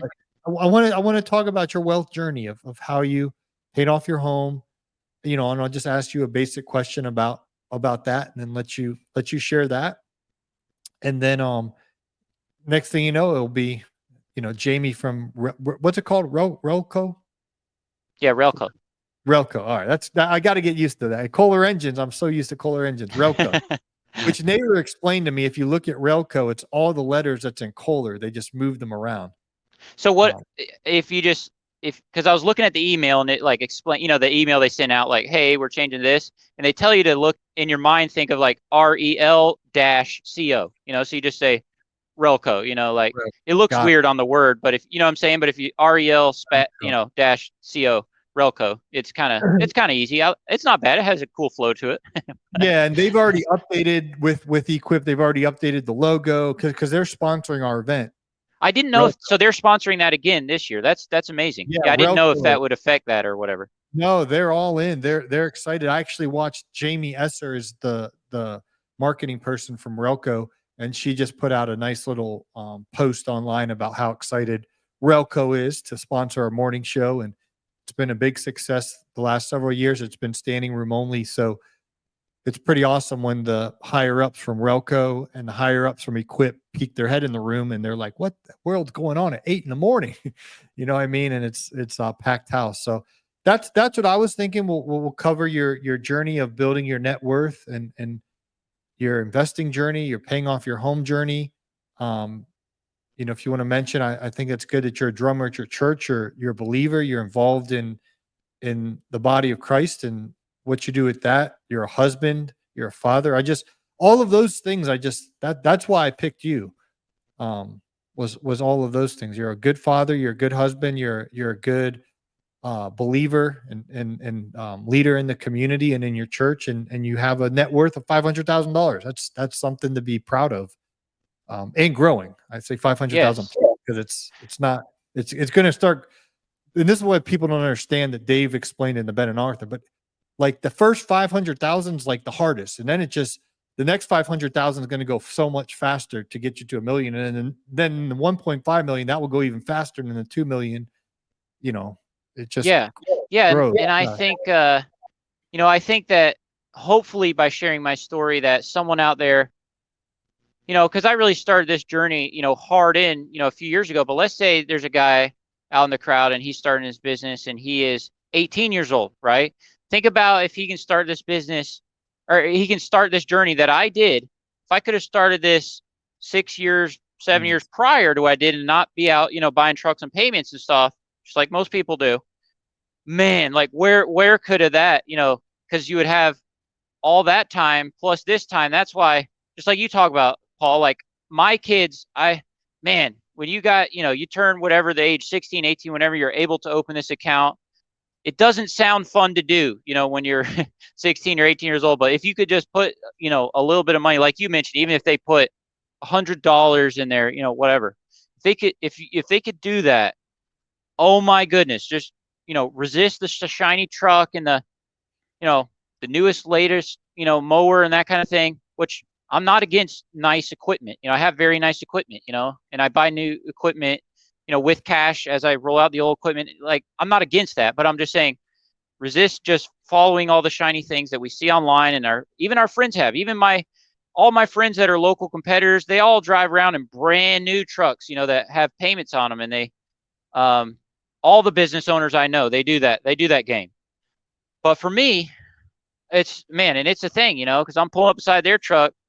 My truck might, it's not as nice as theirs. And that's, that what I'm saying is this, it doesn't like it just goes away, even at this point in the life where we at. And even if we want to move to a house with a pool, 6-bedroom house, well, guess what? We got to save up for it and we got to buy it, and then sell this house and put the money with it. It's still the journey. So I was saying, hopefully guys out there in the crowd, man, they're 18, they're there at the expo, save your money, pay off your debt. Don't be sexy with it.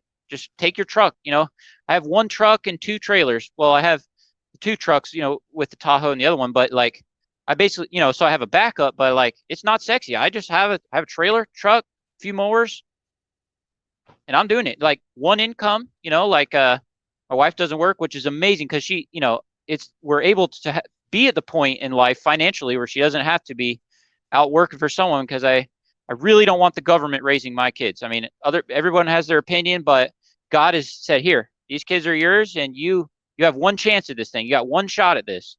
And so doing things the way that we do them, it affords me to be able to, have my wife at home with them, and they're able to be ahead, even of most peers, like in the reading and everything else, even at their young age. And so, yeah, so there's a lot that goes into like, doing this kind of lifestyle. It's not sexy. They're probably not going to put me on the cover of the Pro magazine or anything like that, but but it's good, Well, and when I want these younger folks and anyone who comes to the event to understand is you've invested in assets that appreciate. So your house is an appreciating asset. That thing is just keep going up and up and up and more than normal because you're in such a hot spot of Lake Oconee. And your investment account, since it's actively managed by a SmartVestor Pro, it sounds like you got a good setup there. That's an appreciating asset. As long as that guy's investing it in good companies in the stock market and whatever he's doing. I don't know if he's doing stocks and bonds or combination or whatever. He guy's smarter than me when it comes to that world. He knows what he's doing, but that's an appreciating asset. That's going up in value. The guy at the stoplight with the brand new truck, 5 years from now, Tony, that truck is going to be worth less. And then 5 years from then, it's going to be worth even less. It's just, it's going down in value, that fancy vehicle. And so many people in this industry, they invest in things that go down in value. The new mower, the new truck, all of those things are depreciating assets. Whereas what you did well is you invested in two appreciating assets, your home and the market in your Roth IRA. Both of those things are going up. So pretty remarkable what you've done. It's boring and simple, but it works. I agree, bud, 100%. And so I'm just saying, even at the point, I'm saying if someone's in debt, let's say someone that's listening to this podcast right now, they're in debt, 500,000 to the minus, right? And they think, man, if I could get to here, or I could get to even somewhere like where I'm at, I'm saying it's still a journey. It's still a grind, not in the same way, but I still haven't made it. So what I'm saying is, some people, that because people email me every day and stuff, people starting their business, don't feel hopeless. It's not. I started out with nothing, and in debt, and just build it slowly over time, but it's a journey. But learn to, ward off the shiny things, like Paul's saying. I'm kind of to the point where, I have somewhat, like he's saying, like somewhat of like my worth. It doesn't come like from my truck and stuff like that. But these things daily, they're still there in the back of your mind, but we just got to stay the course. And that's what's hard about life. It's doing a lot of boring, hard things day after day, a million times, 100,000 times, just like our customers. A lot of these lawns, they're great people, and I've had their yard for 10 years. I have mowed that yard 10,000 times, but I still need to get out there and do it tomorrow. Tomorrow's Monday, get out there and make their lawn look great, and offer them a great product. And so that's what it is. And that's part of our job here on earth, is that it's going to be a lot of slow choices that are hard sometimes, and it takes a long time. You got to be patient, all these things, but the blessing is there and the reward is there. It is totally worth it. I would never go back to having a truck payment. So that's what I'm saying. It's not hard there, because even when we're at my stage, well, then I look, we see the house, the $800,000 house. I'm like, maybe we want to save up for that or whatever.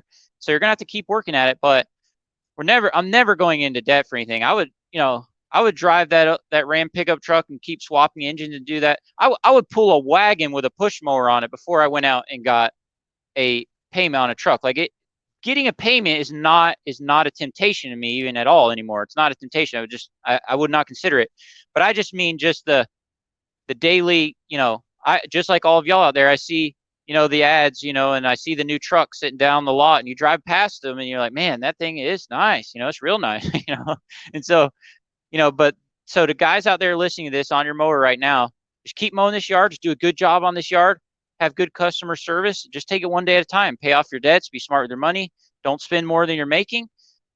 And that's it, And so, and I want to keep growing this thing. I want to keep getting better. I want my route to keep getting better, and keep moving forward, the efficiencies, equipment, and customer service and pricing on things, and, all the things. I'm still on a journey, but if I can do it, you guys can do it out there. I think that is one of the biggest things we need to listen to guys out there, because, an average guy sitting out in that crowd, and, someone like JP, sometimes they can feel like, man, I am 1,000 worlds away from that, and so Paul, me and you are there to tell them that, hey, you can do what I've done with a few good choices, and, a few faithful years, again, that kind of comes into the 5 for 50 thing.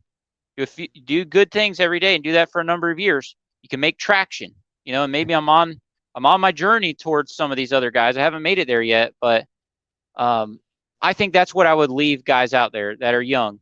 Be careful with the shiny stuff. You can buy the shiny stuff, once you have the money for it. But I haven't made it yet in my life. I'm still dealing with a lot of challenges that the guy that's in debt a bunch, I'm still dealing with a lot of challenges that he's dealing with. They definitely don't affect me the same way. And that's why God gives us these principles to live by in our life, because our life will be better. Just like me and my wife were virgins when we got married. We don't have any baggage that people have, like when they get married, right? And so was God, keeping us away from having fun, before that? No, not at all. So the same thing with this debt thing. Like, just resist the shiny stuff. Have a good tool socket set. If you need to swap an alternator, you need to swap some stuff on your truck. That's another thing. Like, I don't take any of my mowers. Nothing goes to the shop. Like, because I grew up for 7 or 8 years competitively racing 4-wheel drive, off-road, radio control cars. And that's what I spent a lot of my teen years doing that. And what that did is that mechanical mindset, when you get into a high level of competing in that, you're going to have to figure out, okay, you're going to have to shim this diff that's in the front of this car. It's not quite working right. And you have to have it fixed by the next qualifier, just how racing works. But it's on a small scale. But that clicking in my mind, learning it in a fun way, that transfers into mechanical, ability for all these other things. And that's another huge way that I've been able to make some traction, because even though I have some old junk, I mean, this isn't really old junk. This mower has 100 and some hours on it. It's almost, it's pretty brand new, but I'm able to fix things. And just like my trucks and vehicles, if you can learn some things, go on YouTube, you can save yourself a ton of money, like from auto shops and all that, because they're slow, they're backed up. So these are things that, have helped me a bunch to learn some of these things, as these, shops are backed up for weeks and stuff. Well, no, I'm going to fix that thing myself. We're going to get this truck back on the road. We're going to keep mowing. And so these are things you can learn. You can learn a lot on YouTube. You can learn a lot by asking questions. You can learn a lot by podcast. And if I can do it, you can do it. 100%. I'm not super smart. I don't have a horticulturist degree. Like, I'm not, you guys out there listening to this podcast, I'm right in the same boat with you, is what I'm saying. I have the same temptations as you do every day, these kind of things, but I'm also in an amazing place. I'm in an amazing place in life that I've never been in before. I've never been in this place where I felt like this. And that's the thing, is I don't feel trapped by anything. If I want to fire half my yards tomorrow, I can, like, I don't, I'd be fine, and that's a good place to be, because then when you're out working, hey, if this lady, if she starts giving me too much trouble, I'll just tell her it ain't working out and I'll just get another yard, like, that's how I feel, at this point. And so, yes, I'm going to keep offering good product. I'm not saying I'm going to be snobby, and we have to serve them well. I have to make their yard look better than the competitor next door is doing. Yes, I have to continue to do all that, but there will always be people with some crazy, unrealistic things that go on. Anyway, it's just part of business. But that gives me comfort every day. I'm enjoying my route more than I've ever enjoyed it, because I'm not pressured by what these crazy people think over in these fancy neighborhoods. They get crazy things. Well, I got people on the waiting list that will replace them. So I don't know where I'm going with all that, but we'll just, you guys out there, if I can do it, you can totally do it. And I'm continuing to grow, continuing to learn. I haven't made it yet, but we're making progress. We're doing it every day, and I'm continue to, make these choices and just do the things that we need to do. And it's not going to be easy. I don't expect it to be easy, but it will be good, And I just mow grass. I repair irrigation, mow and trim and edge and all that. I really, I'm really good at, doing even some high hedges. That's a lot of thing. A lot of my competitors, they kind of can struggle on some of these, like, big shrubs and stuff. But I enjoy, like, climbing up there. Our friend Jacob Marino, if you watch his channel, like, I have a lot of houses, a lot of them, like, all kinds of big shrubbery and stuff. And I've gained a lot of those properties that competitors have lost because they just couldn't, like, keep them, like, looking right and, like, shaped right and stuff. So I love, getting up there with a hedge trimmer. I like my Milwaukee, like, a pole hedge trimmer. That is my favorite one. There's no engine screaming, right by your face. And a Milwaukee hedge trimmer, I mean, the battery lasts forever. Anyway, that's what I do all my hedge trimming with, like the quick lock system. It's a double action where both blades move. Some of the handheld ones, one blade stays stationary and the other blade moves, but you need one where both of them move so you can cover the shrub faster. You know what I mean? So anyway, so yeah, any of you guys out there, if I can do it, you can do it. It's gonna be the best expo ever. I'm gonna have to condense this down. Paul, is it okay to have notes when we go on the podcast, yeah. or do you want me to just have freehand? We're 1 hour and 54 minutes in, and you're just yeah. So you're gonna have to realize we got 25 minutes, and like I said, less than that. Yeah, I'm gonna probably have 7 or 8 minutes of just trying to get the crowd fired up. You know what I mean? And doing last year, people from international. I was like, who's here from international? And all these people from Europe started flooding the stage, and I was like, what in the world?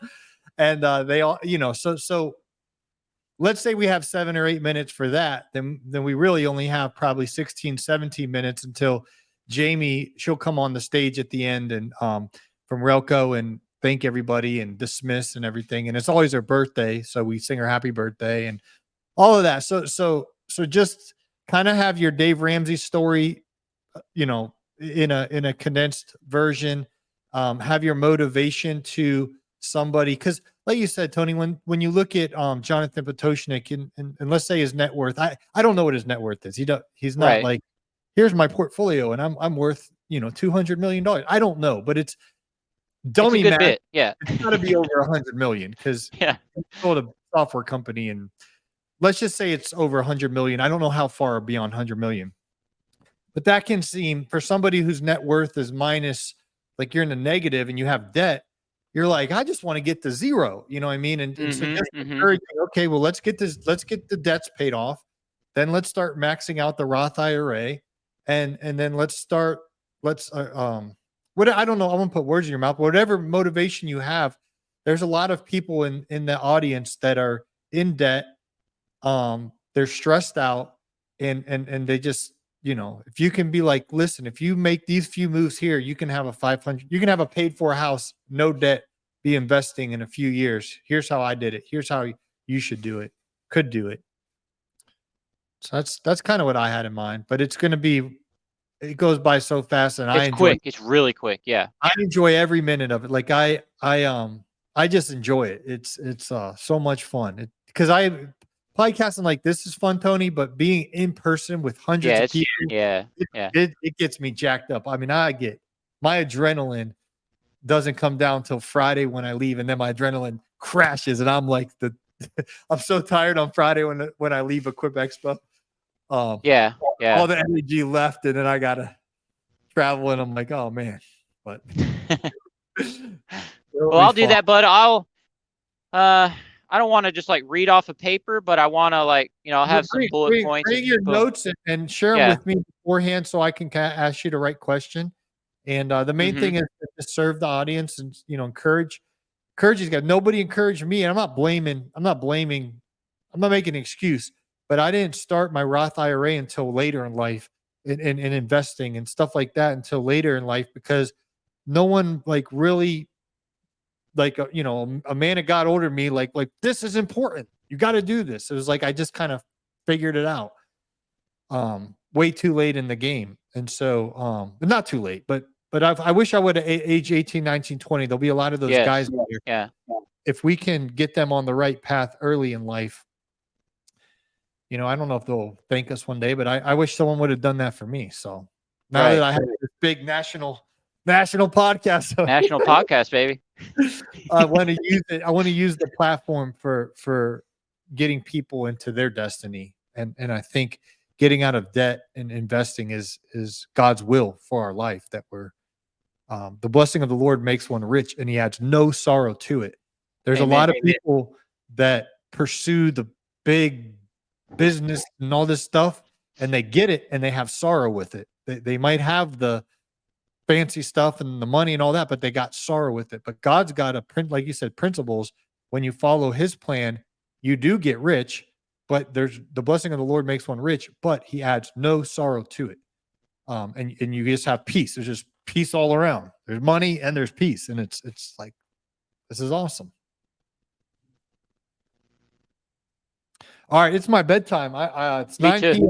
I go to bed at 9. I got to go up to Tampa in the morning. to Bible study at Myron Golden. There's a Bible study I go to on Monday morning. So I got to go to bed and get ready. One thing I want to try to do at Expo this year, I've never actually met the lawn care nut in person. So I've never been able to find him. I found everyone else basically in the whole community I've met and talked to, but for some reason I've never found, I've never actually talked to him. I know he's there every time. So that's something for me. I want to try to meet him somehow. Oh, Alan Haynes. He lives really close to where I live now. So yeah, just a cool guy, genuine, cool guy. And he just loves grass and he just loves doing it. I know he loves grass. And so, he's different than all the other business channels, but I just love it. It's a calming thing to listen to me. Every now and then he'll put out a Lawns Across America podcast. I listen to that while I'm mowing because it's just awesome. He'll just go deep into this cool season grass things. And I don't even, I don't know even that much about cool season grass stuff, but I don't care. I love listening to it and I love learning about it. So yeah. So hopefully I get to meet him. That's on my list. And so much new equipment coming out. Oh man, it's going to be a stack year. The biggest one ever. Is more buildings. I mean, yeah. Packed. Yeah. Last time I had Chris Kaiser on the show, he said they were 75% more tickets sold than a year and a half, which is crazy because there were 27,000 people there last year. And it sounds like we're blowing that out of the water. Like it's going to shatter attendance records this year. So, all right, it's my bedtime, folks. Tony, thank you for your time, sir. Come hang out with Tony. Tony and myself on Thursday morning, bright and early, 8 a.m. At the morning show at Expo. Get yourself some donuts. I'll be having probably a glazed one of them cream sticks. It's gonna be good. I've been eating clean, so I'm gonna go crazy. Get some coffee and donuts like a cup, like a sheriff. You said I can eat. You gave me permission to eat a donut that day too, right? Why not, man? I would enjoy a donut. It's not my regular diet every day, but they're good donuts. They're hot. Yeah. They build them up on like a mountain. Like, it's cool. Yeah. They got chocolate cream stick there. They had vanilla cream stick. They had glazed. They had the apple critter thing. I mean, they got good donuts. They got the sprinkles with the frosting and the sprinkles ones. They got glazed with the chocolate. I mean, whew. Like you listen to Annie Motor talking about gummy bears. Someone's driving the Krispy Kreme right now. Like, hey, I'm going to Krispy Kreme. But just come to Equip Expo and you can have them hot, delicious Louisville donuts. I'm not exaggerating. They are delicious. And maybe it's because I don't eat donuts all year, and that's my one time a year I eat it. I'm just like, this hot glazed donut is magnificent. So, but I appreciate you, bud. Yeah, you'll need the sugar to be hyped up on stage. We got to bring high energy. So get caffeinated, get some sugar, and it'll be good. I'm a morning person anyway, so I like to wake up early, so it'll be no problem. It'll be fun. It'll be fun for me. Yeah, and so Naylor will be up there with us as well. Him and Caleb will be sitting on a couch. You'll be sitting up there, and me, and we'll just have fun. So we just eat donuts for the first hour, right? While they do that. Yeah, well, donuts, coffee. Just make sure. Go ahead. I'll look forward to hearing this episode. Was this going to be like a 6-part series? Yeah, we're gonna have the week of Tony Rudolph, part 5 parts. I just send it to Mr. Producer, and we never have a show go over 30 minutes because we've done over 1,300 episodes, and in order to do a daily show, like 30 minutes is kind of our max. So because this went 2 hours, he'll just slice it into part 1, part 2, part 3, part 4, and part 5. So, well, I think it'll mean something to someone out there. I do. Mm-hmm. Not because I'm special, just because I'm not special, it'll mean something to them. No, the relatability. I couldn't agree more. And they can see if Tony can do it, I can do it. If Tony can do it, I can do it. And it starts with paying off that truck payment. It starts with paying off that credit card payment. Then the big one's the mortgage, and 85,000, there's a lot of money, and it might your mortgage remaining balance might be even more than that. But that focus, that intentionality, get that paid off. Now is the fun part. Now you're investing, and that compound interest is going to start growing. And I'm learning all this stuff. So as you're learning about the SEP, Jason Creel was telling me about the SEP, and I talked to Nick Bartolo. Like, I'm in the infancy stages of all of this stuff. And so it's exciting for me. I'm like Naylor calls himself the rookie. Like I'm a I'm a rookie investor. I'm a rookie at all this stuff. So I'm just trying to be humble and learn. But the main thing is saving money, like whether it's in the SEP or a Roth IRA or the index fund, S&P 500, just like the hard part is actually setting the money. There's ways to do it where you maximize the investment, but like building that muscle of not going to Chipotle and saving your money and investing it, that's the power. That's the hard part. Yeah.